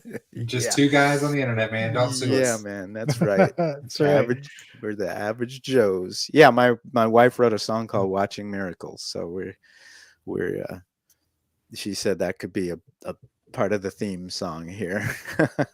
Well, if you get some free time, man, feel free to write us a theme song for us. Cool. Rugs to Riches. Right on. Yeah. I like that. I like that invitation. Yeah, because there's no musical talent in this body. But I love the Rugs to Riches name. Yeah. I love the logos. I love your graphics, man. On point. Thanks. Good Thanks. stuff. Yeah, AG's killing it, 100%. Yeah, it's we were trying to think of some good names, what should we call ourselves, and we bounced some ideas back and forth, and um I think I used Chat GPT I was like, hey man, think of some good names, and one of them came up was like rug or rags to riches or something popped up. I'm like, that's a song, that's a band. But then I'm like, oh, rugs, that's perfect for crypto. Um, so that's where we came up Totally. with the name. We just kind of bounced it off of you know, that Yeah. band and Chat GBT. And then the logos, we went through a couple different ones, and I ended up really liking that one, and Goldwyn gave me some good ideas of, hey, you should put the dollar sign as the S on riches at the end, and put the elephant tokens up on the crown. So yeah, we appreciate it, man. We're just a Yeah. couple of dudes. We're not a artists like Yeah. you. We're just, I'm a salesman, and and I don't know what are you, Chris? I'm a surveyor coordinator currently. There you go. Nice. That's Yeah. funny. So let's see who's all up in the chat right now. Who's watching? You guys have any questions? Any questions for us or for CC? Actually, I wanted to go over Pete's. Pete sent us his futures. Pete sent us something. Yeah, he said. Oh, I asked him. Okay, so he said when in reference to futures, I asked him what his strategy was. He said it depends, but if you want more money over a longer time or less quicker, at the moment he's leaning towards 20 months of compounding, and then followed by a 16-12 strategy, which means he'll roll 16 days and then he'll claim 12. And he said at the end he'll net a little over $1 million after 156 months. Over So, 156 months. Now, are you using Crypto Stew's calculator to figure that out, Pete? yes, he said he actually above that. He said that. Have you seen CryptoStew's new calculator? I haven't played around with it yet. No, I've been playing with Alex's new calculator, but not Crypto Yeah. Stew's. So CryptoStew's it's a little more simple versus the original one. But that's what he's saying. He was saying depending on how you arrange your money, it can vastly different. If you're trying to pull out a lot of money a lot faster, you're going to have less total money that you're going to be able to pull out because you're compounding a lot more and pulling out a lot less. So you're going to pull it out. You're going to run your account. Oops, jeez, sorry. See, that's my musical bone right there. He said, so if you're compounding faster and pulling your money out faster, you're actually going to run out quicker and therefore won't be able to pull out as much. So this is what over, 10, more than that, almost 13 years, 156 months. So that's but when do you start compound or start withdrawing after the first year?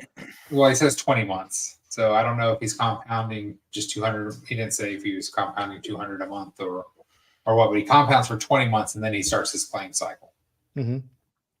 So CC, you made a mention earlier that you were going to you were focusing more on elephant than your futures bag.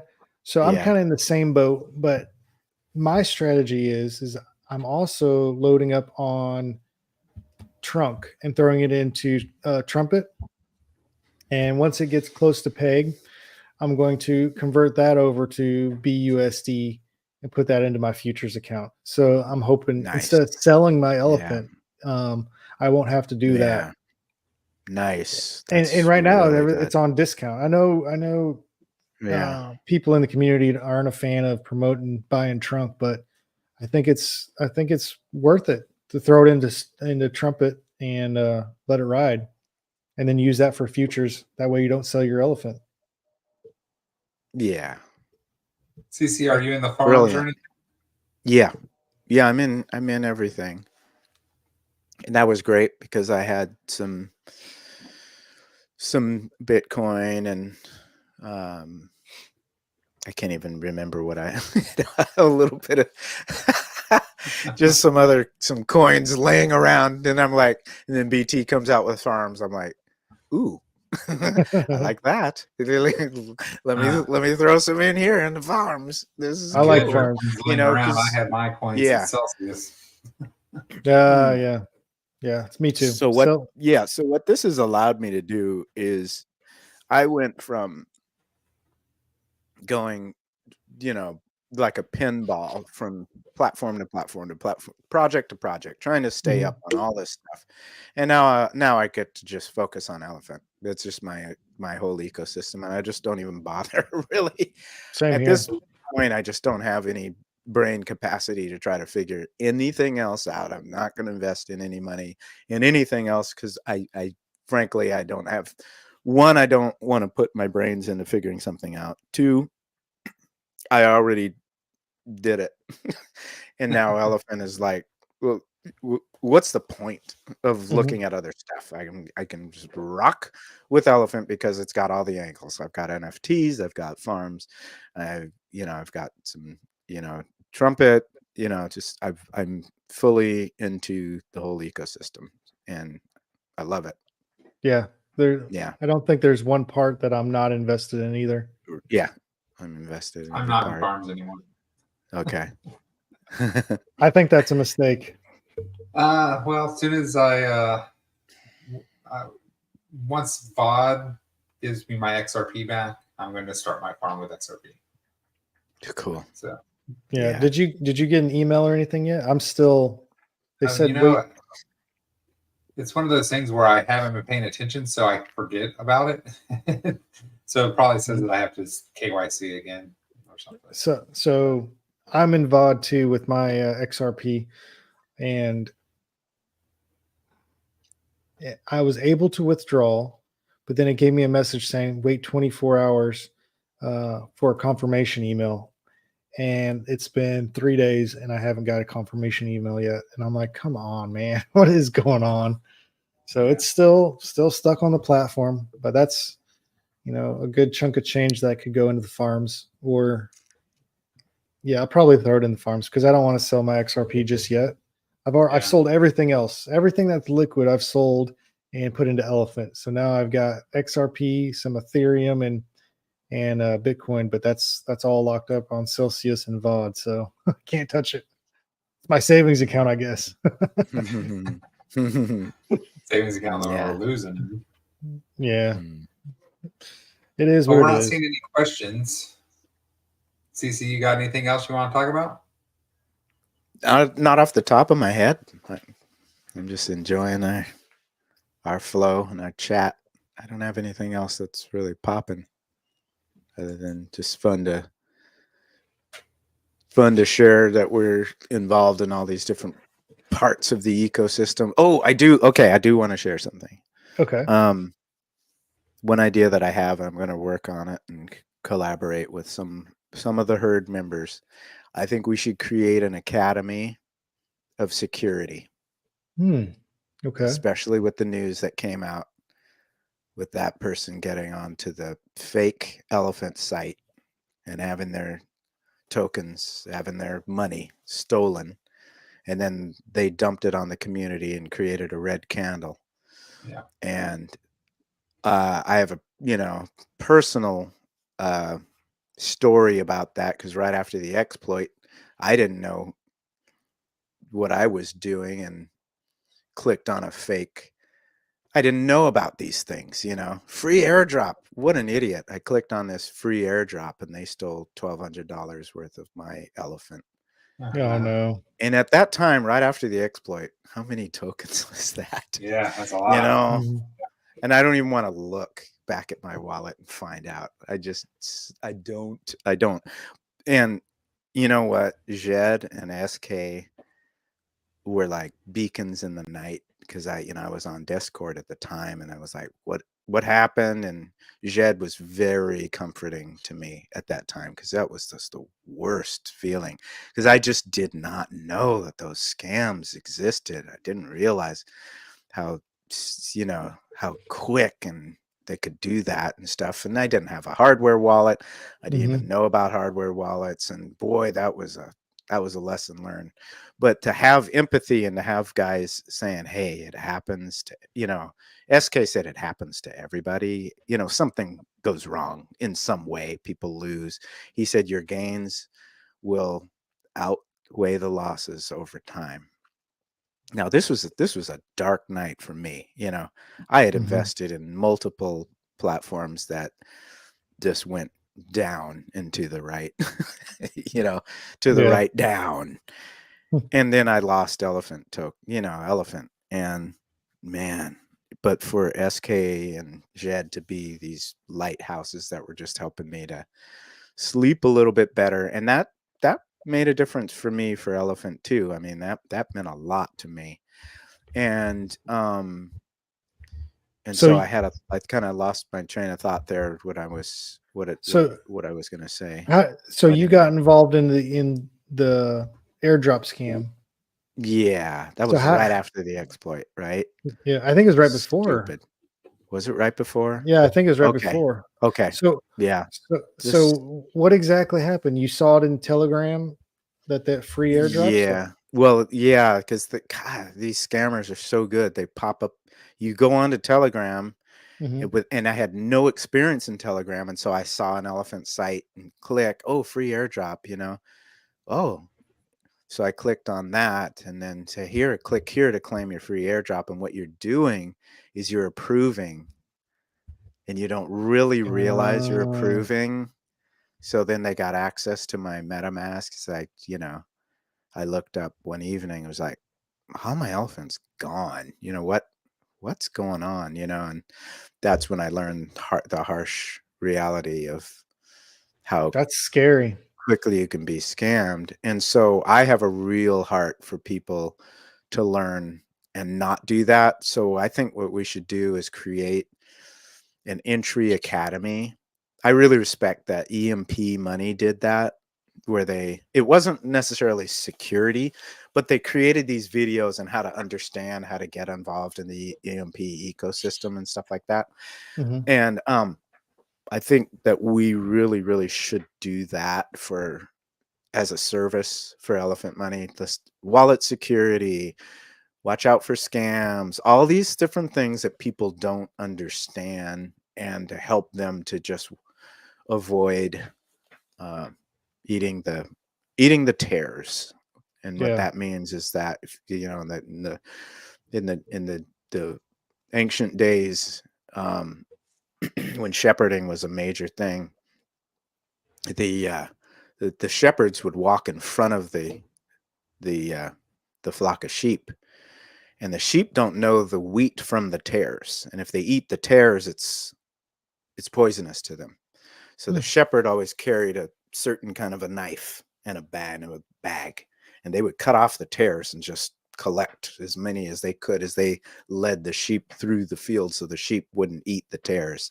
And I feel like we should be proactive and make sure that new people, we cut the heads off of the tares ahead of time, that's a good idea. That they're just not stepping into those snake pits. Yeah, being so much in Discord, you hear a lot people coming in and asking, they're like, how is this, where did my money go? And it's circling back and it's approving contracts, or it's the big thing is contracts that you approved a long time ago, now coming back and actually stealing your money. Right. And so I know that in DeFi Springs and his group, he just reposted a big thing. SK's group has a big thing with like revoke.com or revoke. Yep. That's it. Because they led me to that right there, and I did all of that. So that was great. Yeah. So that's, and that's a big thing. Yeah. Security. Like I've had that too. Like the wallet that my M is in is a wallet that I've used since 2017. Oh, man. I did all kinds of things. So when SK first put that post up, I went and I spent hours going through and deleting all approvals and stuff like that from wallets.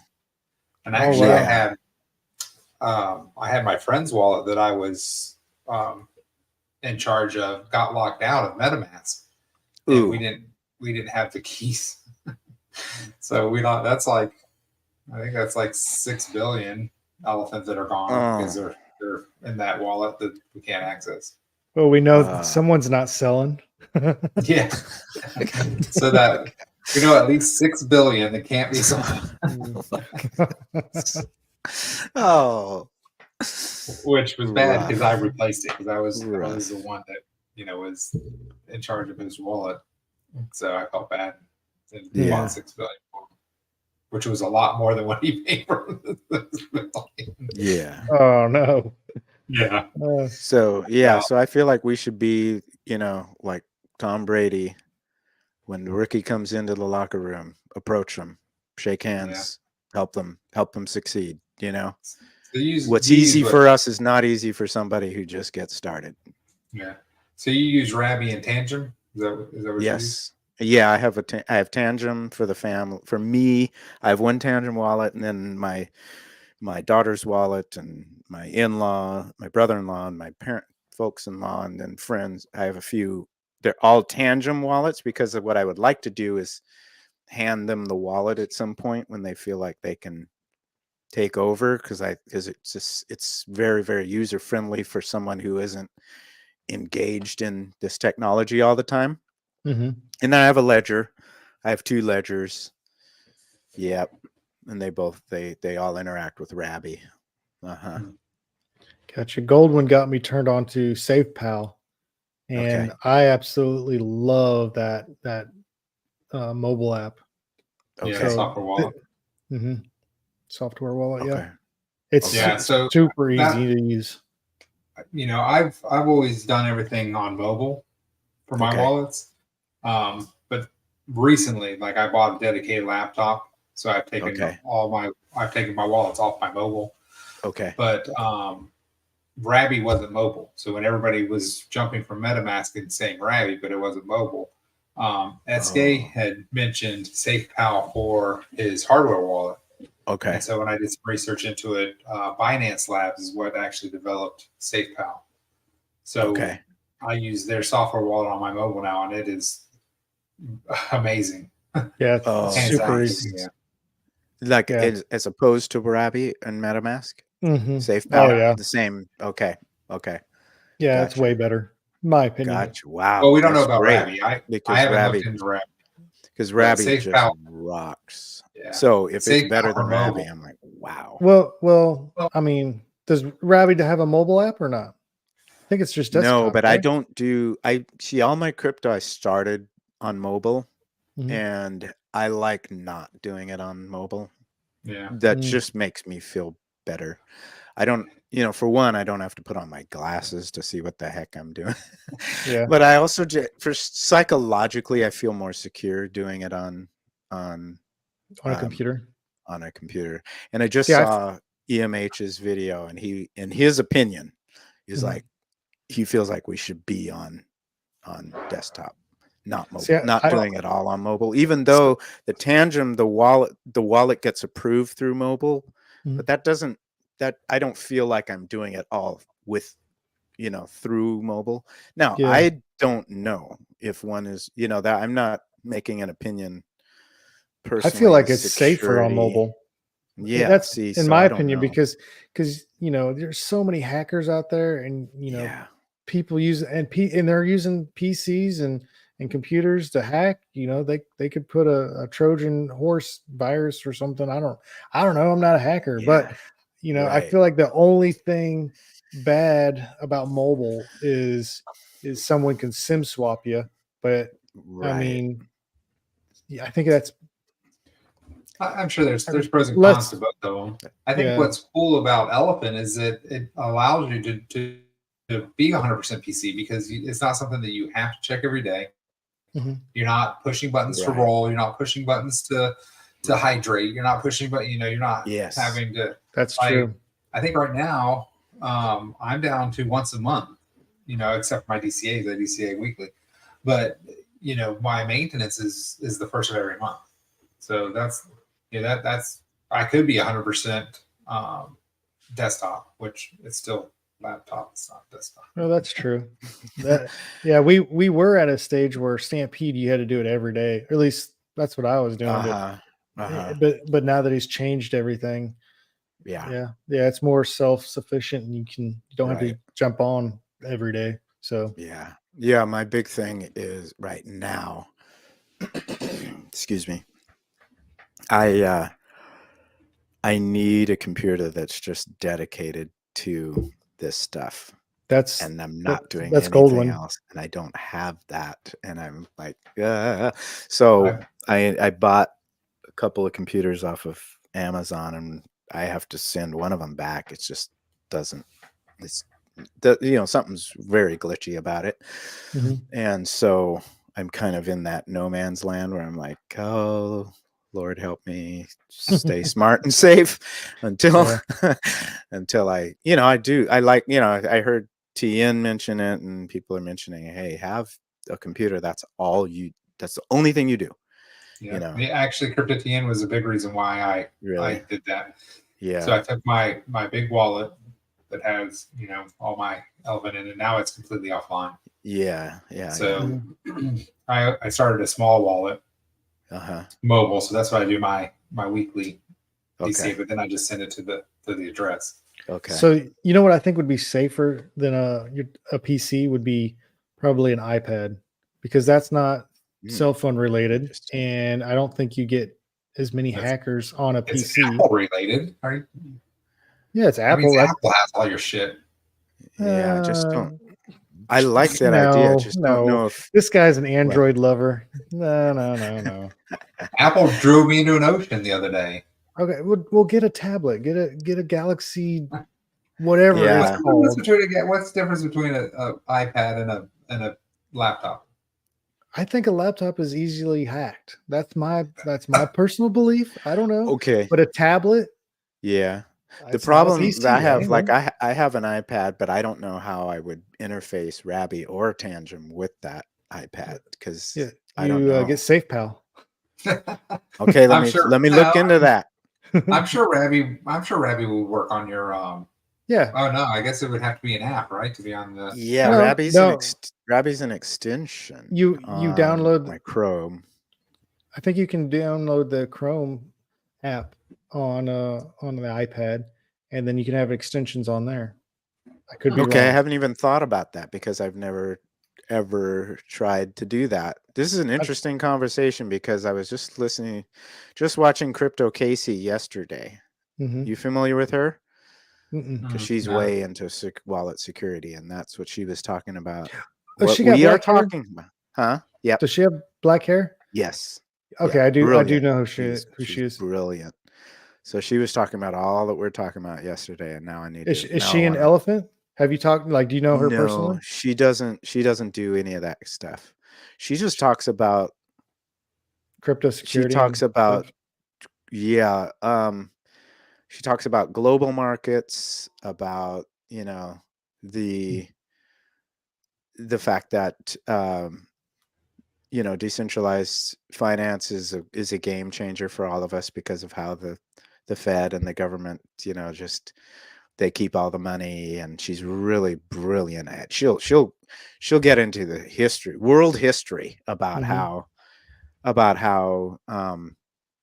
all of this kind of stuff that the government does to us. That started way back, like when people were counterfeiting the types of rocks that Africans used to have that were valuable, and then they figured out, hey, we'll make fake rocks. It's the same thing that happens to this day, where we put our money into savings account and and it doesn't keep up with inflation. Exact same stuff has happened all the time. So she is so smart with all of that. So she was talking wallet security, and we're touching on a lot of these points, what you say. Yeah. It's all part of your school that we're going to all work part on. of exactly all a part of the schooling. So one step at a time. Anybody in the chat have any questions? I know we've been doing this for over 2 hours talking now, and it's getting kind of late. I gotta go to work here in the morning, but I want to answer some more questions if you guys have any. If you haven't already, like and subscribe, and if you haven't already, go over to CC CryptoMan's channel and subscribe to him too. Awesome. this is all about, spreading the word of elephant, and each one teach one. That's for sure. What does that Sweet. what does that mean to you? Each one teach one. Oh, I Is that love it. I We love it too. yeah, we can share. This is something we can share with people, and it makes sense. I Mhm, mean, my in-laws are, my father-in-law is 87, my mother-in-law is 89. They watch every one of my videos. Now, mhm, if this was just something just like didn't make any sense and it was a just bizarre community, I wouldn't even tell them I wouldn't send them links to these videos. mhm, And so I have just different people in my life that I'm sharing this with, and it's enjoyable. It's fun to teach about this, and that way it continues BT's vision of growing organically. This isn't something that's just flash in the pan and it just became super famous because mhm, he threw $1 million at some marketing campaign that just made this famous before it really had the substance to be famous. I mean, he mhm, understands this kind of stuff. I see this from all of these angles. So I love studying sports. If you're gonna be a great sports team, you gotta make smart moves. I mean, look at what's happening with Cleveland. They threw all this money at Deshaun Watson, who has legal problems. Now look at what is happening. Wow, my mhm, goodness. But then you look at the Hines family that owns the Kansas City Chiefs. Look at the success. You know, mhm, I have a good friend who played for the Chiefs, and he'll post on Facebook when they fly them out and how they treat them. I have another friend who played for the 49ers, how they treat them. Look at the success of those corporations. You've got to do it brick by brick. Be mhm, smart. And so I love the each one teach one, because we as a community we are a foundation for something that matters and that will last. Things last when I'll make an analogy. A couple years ago, my mom wanted to help us redo our backyard. We poured 16 yards of concrete back in our backyard, created some wonderful patios, and I learned about concrete. mhm, You have to let it cure before you drive on it or walk on it. For this ecosystem to be great, it's had to go through that curing process. It had to be laid right. You have to mhm, lay that foundation of the concrete. You dig way down, then you got to get the 3/4 minus, then you've got to pack it down. And then if it's going to be a driveway, you've got to put get the rebar in there. And then you have to have the master finishers spread it, and then you create your control joints. You cut all those grooves so that it doesn't crack. Then you let it sit and cure for, like, a driveway is going to be 28 days. mhm, What I love, this ecosystem is going through that but the foundation was laid correctly. And then it's just going through all these processes. So the each one teach one is a part of that process. We're not just like hype and, oh, look, just get in and no, we actually teach. We got to teach about the ecosystem so people understand it and mhm. really grasp it. It's not flash in the pan. I like it. Hey, who do you think the sponsor or the celebrity partnership's going to be? I don't know, but I'm going to throw this out there. Mr. Steve Harvey. No, come on. You think so? I think so too, actually. I kind of I'm do. no, I've yeah, heard no. BT drop his name a few times, Mhm, and Yeah. I respect the heck out of Steve Harvey. In fact, me and my wife actually take his greens drink. I Oh, do respect you? him so much that his nutritional drink is what we buy. And it's so great because we're not swallowing a whole bunch of You know, pills. I think you hit the nail on the head. Uh, I was thinking the same thing, because if you went, Steve Harvey lives in Atlanta, okay, Uh-huh. he went to Atlanta for that big trade show, Yep.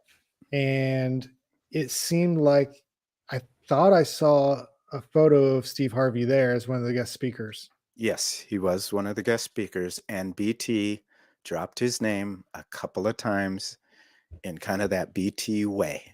Yes. You know what I'm What saying? I was saying earlier, what I was saying, he will say Uh-huh. something, You'll and say something. and 3 or 4 weeks later, boom, there it Are is. we You should have been Yeah, listening. Yeah. exactly. Are we listening? He doesn't just, he talks a lot, Uh-huh. but it's not wasted. It's not Yeah. just a bunch of blah, blah, blah, blah, blah, blah, blah, blah, blah, blah, blah, blah. Listen, Nope. if I'm y'all listening are, to I'm hanging on every word if y'all are right, because it dude, means our something. rocket ship. Holy cow! If you guys are right, Yeah. What? I So who do respect the heck out of Steve Harvey. so And I might be. I haven't heard like the actual chatter on the Telegram because I've been out of it. But what exactly is everyone talking about this special guest? I've heard people talk, but not I haven't heard the actual announcement that he like. What did he say? Like something's coming down the road next week or Yeah, what? that's it. That's he, it. he That's all That I've was said. heard. it. That's all I've seen and heard.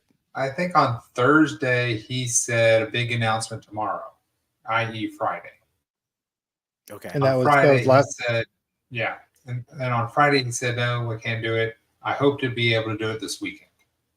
Okay. Well, Sunday he had his message, and he again said, he's all like, unfortunately, we have to clear legal, so I can't make the announcement until legal gets cleared. He said, but it'll be this week. So that's. But he said it was a well-known celebrity, and it's a partnership with them. So who do you think it is? I mean, Steve Harvey would blow my mind, but it makes 100%. It makes so much sense. But everything you guys said, I was thinking that an because I saw athlete a of some picture. sort. I'm sorry, I missed that. I was thinking an athlete of some sort because he has alluded to athletes a few times. But what you guys have said, he has said Steve Harvey several times here and there about, and he was at that convention. Yeah, that. Yeah. That or Taylor Swift. The reason She says that a lot. yeah. Well, I mean, she's a billionaire. It's so funny. The I whole don't think it's Taylor Taylor. Swift thing, because my daughter a few months ago started telling me, she says, everybody likes Taylor Swift because you're supposed to like Taylor Swift. I was like, yeah, you know what? Years ago when I was working as a middle school counselor, I needed to stay in touch with the current music, and Taylor Swift had just come out with this song called Teardrops on My Guitar, and I was like, dang, that's a great song. Do you know that song? And she and I listened to it. My daughter's been a massive Taylor Swift fan ever since. And you go on to Spotify or Pandora, there's like 513 songs. She's written every single one of them. Every one. And most pop artists today, you see 5, 6 songwriters on all of their songs. Because you know why? Because Shelley and I have operated in this world to some degree, and it turned out really, really weird, but it gave us an understanding of what that's like. And it's not wine and roses, because we got pulled in by, he's a family friend, let me put it this way, because we're friends with his whole family. We didn't know him, but he had gone to LA and gotten into the producing world down there, and I sent him a CD that me and my wife produced here at we actually did it at our house. We sent it to him, and he called me. He said, well, I work down here at Universal, and I just won a Grammy, which he had. You can look and find everybody's records on allmusic.com and stuff. And he'd won a Grammy, and he said we could record here at Universal, which, long story short, we did. We recorded, a whole album. But it gets weird when you have people like him who he was in a rush to go past the natural process. And so I'm skipping over all of the details to tell you this, that he was just about getting the money. And so he got money from us to pay for all of the stuff. And but then he stopped including us in the process of the creative process, because he was like, well, you guys are rookies and you don't know what you're doing, and it needs to be these songs, and so you'll write a little parts of the songs, and then me and blah blah. And so what I respect about Taylor is she has navigated somehow she has just not allowed that to ruin her joy as an artist, and to have the pressure of, well, you've got to keep, you need this help. You need help to keep writing hit songs and blah, blah, blah. Nope. She wrote her hit songs, and then she just keeps writing her hit songs. And somehow she's been able to shut out the noise that would say, well, pretty soon you're going to start losing altitude if you keep being the only one to write your songs, that she just was like, hey, this got me here, and I'm going to stay here. I'm going to keep doing this. The fact that she is the one who's written them all is mind-blowing, mind-boggling to me. And I also heard that on this tour, this Eras tour, she's given her entire staff like $100,000 bonuses each. Wow. Oh, really? Yes. Hmm. She's a real people person. Real people person. And a couple of times when yeah, I know. A couple of times when we've mentioned it to some guys, they haven't been like trying to be rude or anything, but they're like, oh, I wonder, she does a bunch of lip syncing and stuff. And I guarantee you she's not lip syncing, because she has had to fight through so much to maintain her sanity through becoming famous, through being 17 and winning that MTV award, and Kanye getting up there and saying his silly thing and embarrassed the crap out of her. She thought the whole crowd was booing. Beyonce was embarrassed. Beyonce was crying. It embarrassed her. She had to fight through that, and has to fight through people. When you become famous, the haters come out. They just, the fact that she's maintained her mental state, it's not easy. Dealing with all those breakups that she has. And now she's dating a football player. Yep. Yeah. I don't, I have a feeling he might be the kind of guy she needs, because that's what I was thinking. All the other guys have not been manly men, she's got a tight end in the NFL. I think he's the kind of guy who can hang. Yeah. There could be a good chance that they stick together. I agree. I mean, you're talking about laying concrete right. Maybe it's about laying pipe right. That's right. It's about laying it right. They've got the right foundation. Yep. That's funny. Yeah. All right, so guys. Anyway, I got off on that Taylor tangent. Sorry, guys, but this is just too much fun. No, that's fun. Anyone got any questions in the chat? Anyone got any stories or anything that they want us to tell about Elephant? Layla, we're looking forward to the collab. Yeah. Okay. Yeah, Layla. Good to see you. Thanks, Shelly, and everybody who's commented. Yes, thank you very much. Appreciate it. Yeah. I love it. Funny Toro, I've only known him through Pelton videos, Pelton AMAs, and it's so cool. All of a sudden, here he is, he popping on all of these. I can't wait to meet you all in person. This is just really what's your special. vote, CC? Vegas or Miami? What's your vote? Oh, gee. I think only because me and my wife are way into food, I'm going to vote Vegas. Because those restaurants. Because, I don't know if you know, but there are the restaurants in Vegas, the chefs in Vegas have created some amazing restaurants. So I want to try that. My vote's Vegas too. I vote Vegas. Yeah. So what's my thoughts on the redemption queue? Is that's a question? Yeah, that was his question. I don't use the redemption queue, so I have. I'm gonna turn this over to you, Goldwyn. I've used the redemption queue. It works. It's a long time. I think that I have heard. I don't know who it was, but somebody has a rotating. They have 4 wallets, so they have 4 different positions rotating through. So every time it comes through, they rotate it back in. If you're getting a guaranteed 5x at the moment, so you put in $2,000, you get 10,000 back. Well, the problem is it just takes forever, though. I think somebody just said it took them 400 days, Mhm. but it's a 400 Over days a for year. 5x. For a 5x, where Mhm. else are you going to put $2,000 and get guaranteed 10,000 back in 400 days? Is that the limit? You can only put in 10,000 or Trump tokens? 10,000 Trump. Yeah. It is going to speed up Yeah. I as mean, Bertha gets bigger. Bertha's got to get a bunch bigger, but she Has he- will, and it's going to speed up.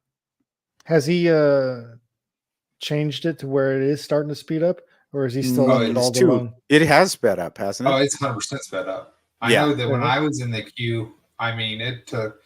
I was watching, like I just stopped watching it for months at a time, and then all of a sudden, Years that at a last time. it wasn't years. I wasn't in 400 I wasn't in days. there. I wasn't in there 400 days. Yeah. Mine was less than a year, but that's because I was in when it was 1,000 was the max. Okay. So, but do we hear this conversation? This is incredible how we can say, oh, it takes a long time. Yeah. And then let's go into all these other ecosystems. Is there a redemption queue to get a 5x in it? Exactly. Nope. Mm-hmm. So Flack, I don't know if we answered your question. I personally, if I was you, I wouldn't use the redemption queue. I would put it into Trumpet. Yes. The reason being that's what I'm doing. Is because in 400 days, theoretically, we could be at PEG. Mm-hmm. So that same 2,000 or 10,000 trunk that you're putting into the redemption queue, if you put it into trunk over that same year, you're going to get like 70 to 80% APR. So not only are you getting $10,000 at the end of that 400 days, you're going to have what, 7,000, between 7 and 8,000 extra trunk. So and then you use that to feed your futures or Stampede. Yeah.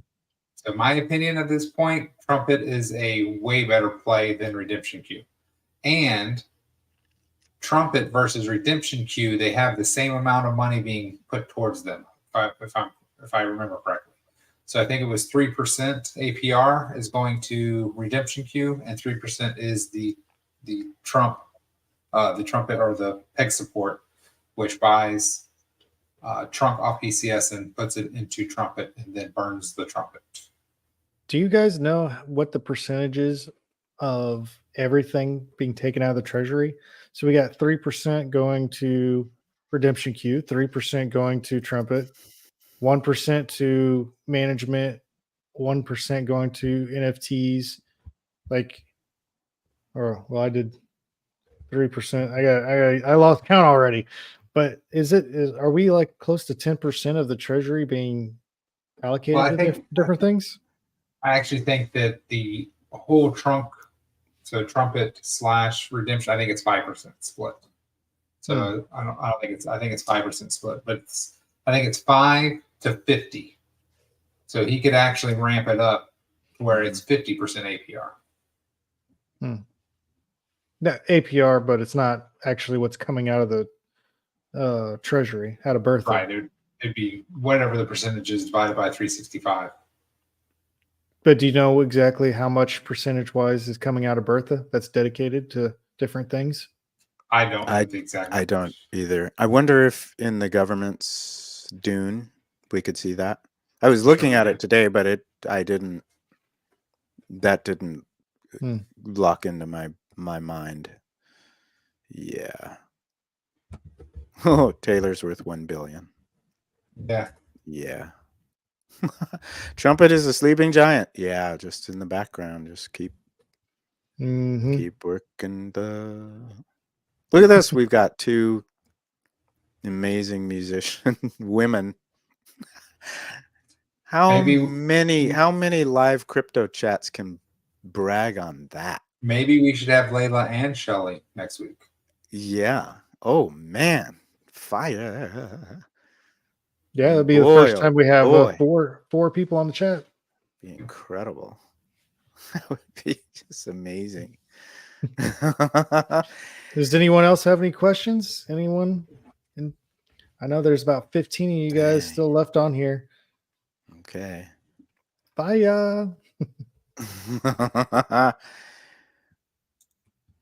So I don't know if Black. I don't know if we answered your question, Black. So let us know if we did. Okay. All right. If no one else Sweet. has got anything, I think we're gonna call it a night. It's getting late. Okay. Okay. Hey, real quick, Yeah. Anthony Black. I didn't give him a shout. You the man, Anthony. Thanks for popping on, brother. AG, that's T Black in Telegram. Yeah. If you've seen his messages, they're pretty awesome. Yeah. That is so good. Appreciate you guys. Thank you so much for having me on. I was so excited when you guys were going to do this. I was like, nice, because I know BT really appreciates people just being willing to do stuff like this, because it's nerve-wracking, I mean, you should see my first test videos and stuff. Just because being a musician doesn't translate to turning on a camera and being comfortable and talking about stuff that you're not really very familiar with. So I commend you guys for being willing to do the same, Well, I appreciate you coming on, and for Thanks. sure, you guys, you and DeFi Springs and a few others were our inspiration to get started down this journey of spreading the word of elephant on YouTube. That's cool. Yeah. And That the is community, really cool. the community Yeah. is a freaking amazing. Mhm. I can't say anything bad about it. I mean, it's just awesome. I feel at home. Everyone's welcoming and friendly. Yep. Every once in a while you'll get a little bit of a, what the heck are you talking about? I think it's an apple. A little something. Yeah, you got a little something, and it would stand to reason that somebody fudding the community is somebody who got mistreated. No, that's not. Have you seen that be the case? No. Yeah. I mean, you don't see somebody going, I don't like elephant because I got treated like. Nope, that's not. So it doesn't hold water when people are talking bad about elephant. We're here for each other. I appreciate that. Yeah. Cool. Yeah, I can't wait for the conference. Cool. No, I can't wait. Boys trip. Sweet. Excellent.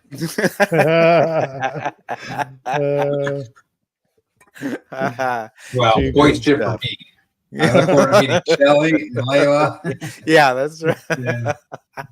Akisha. Well, hey, Shelly and Layla are they'll go find their own. They're gonna go hang out like girls trip, and we're gonna be like, oh man, okay, they're going over to the. They're going to the Globe. They're going to go watch a show over at the Dome, and they're leaving us behind. The Aussies have a show. Hey, there. boys, we got to go watch. Guys. We have a friend who's going to U2, or did she already go? I don't remember, but that'll be a trip. That'll be a trip at the Globe. So what is it called? I'm not even calling it the right thing, am I? Oh, the sphere? The dome? The sphere. The sphere. I knew I was getting it wrong every time. The sphere. That thing is bad, dude. The thing is... Yeah, it's kind of mind-boggling to see. Whoa. Yeah. Imagine inside. I can't even fathom it. Yeah, because I'm in the Pac-12, which is not going to be the Pac-12, but it was brilliant when they sent their conference tournaments to Vegas, and I always think to myself, wow, that's a basketball arena inside a hotel. How big is that hotel? Whoa. That's weird. Maybe BT will have the conference there or somewhere close by. You never know. I know. When do you think he'll announce that? Do you think it'll be towards the end of next year? Yeah, I think he said we will start talking about it in 2024. So I don't think it'll be until 2025. Yeah. Do you think 2025? Yes. What if Mhm. Steve Harvey comes on and this thing blows up, man? Bam. Listen, And a bull run. everything's Yeah. possible. Yeah, have a bull run. That's true. I mean, it could be. But So will Yeah. you be Listen, disappointed if it's not Steve Harvey? Now that we talked about it, No. listen, I mean, because whoever it is going to be. it's gonna be cool. whoever it is going to help. But I mean, I'm trying to think who's listen, all from Atlanta. Little I couldn't John. even- when you Oh, guys said rapper? Steve Harvey, like it clicked in my head and said that is so smart, but it wasn't even there. Like It wasn't even there. You're just like, when I Yeah. asked the question, I didn't have Steve Harvey in my brain. yeah. There's so much talent in Atlanta. It could be Mhm. It was Ludicrous. yeah, I was going to about to say Let's go, Ludacris. What were you about to say? Yeah. We said that Oh, together. man. What, Yeah, what, we're what tripping about one of together. the Real Housewives Tripping, of Atlanta? tripping. You never know, brothers. You never know. Uh, I'm excited. What do you think? This week we'll know something, or the last message said this week. Dang. and what do you think they're going to bring to the table? Do you think they're going to make an investment and make it publicly known, or do you think they're just I going to be a think so. spokesperson, or what? I think they're going to make an investment and make it publicly known. That's what I think. I mean, it could have been. We had $1 million go into futures last week, so it Yeah. could have been that. Yep. Well, it wasn't. It was over. What was it? Three purchases or 4 purchases? Yeah, I think it was 4, but it was the 4. same purchase, so it's definitely the same person. It was 4. But it was different multiple wallets. Yeah. 4 wallets. I don't know. I don't think that was it. It could have been. That's That's know. Wow.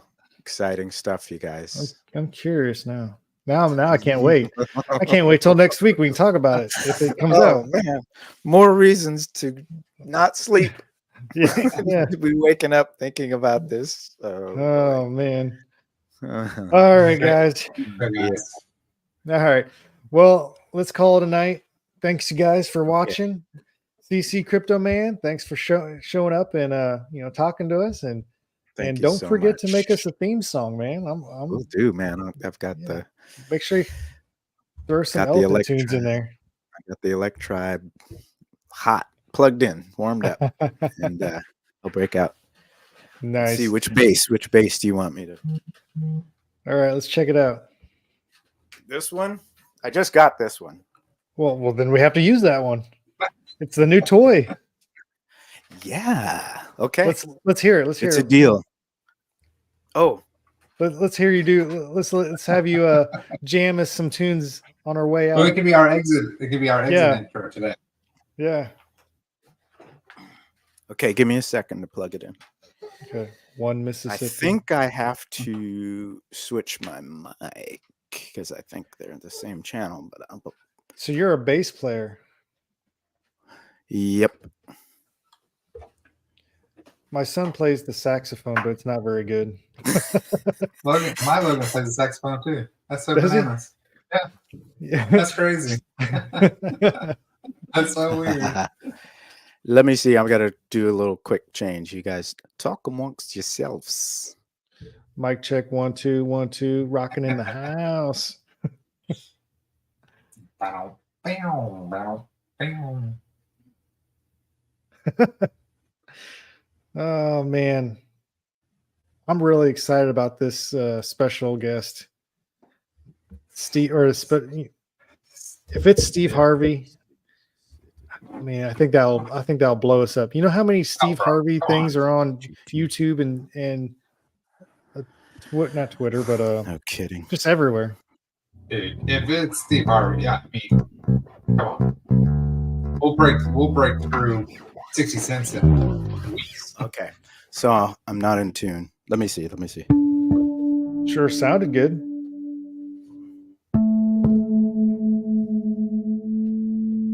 Boom, boom, boom. Welcome to the show. Thanks for joining us. Say, how about a little Fantastic Voyage? Because that is what we're on, guys. I think I'm distorting. Let me get the level better. Distortion is not good. Unless you're playing Metallica. Hey, it's one of my favorite bands. Oh, really? Yeah, I like Metallica. Yeah.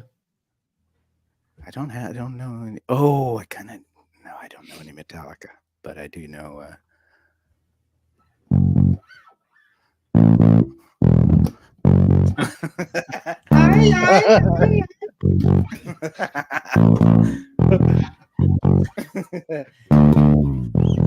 Get it, CC?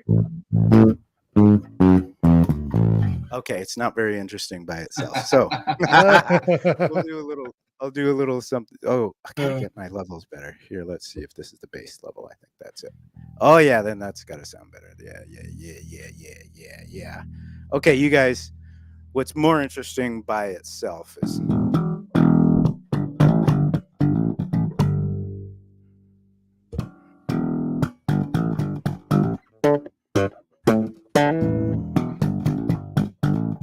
Woo, not warmed up. That sounds horrible.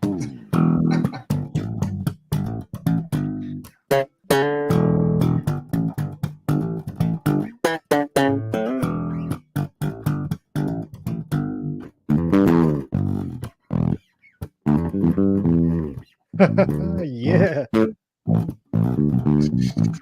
Get it, CC man.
I love it. Nice.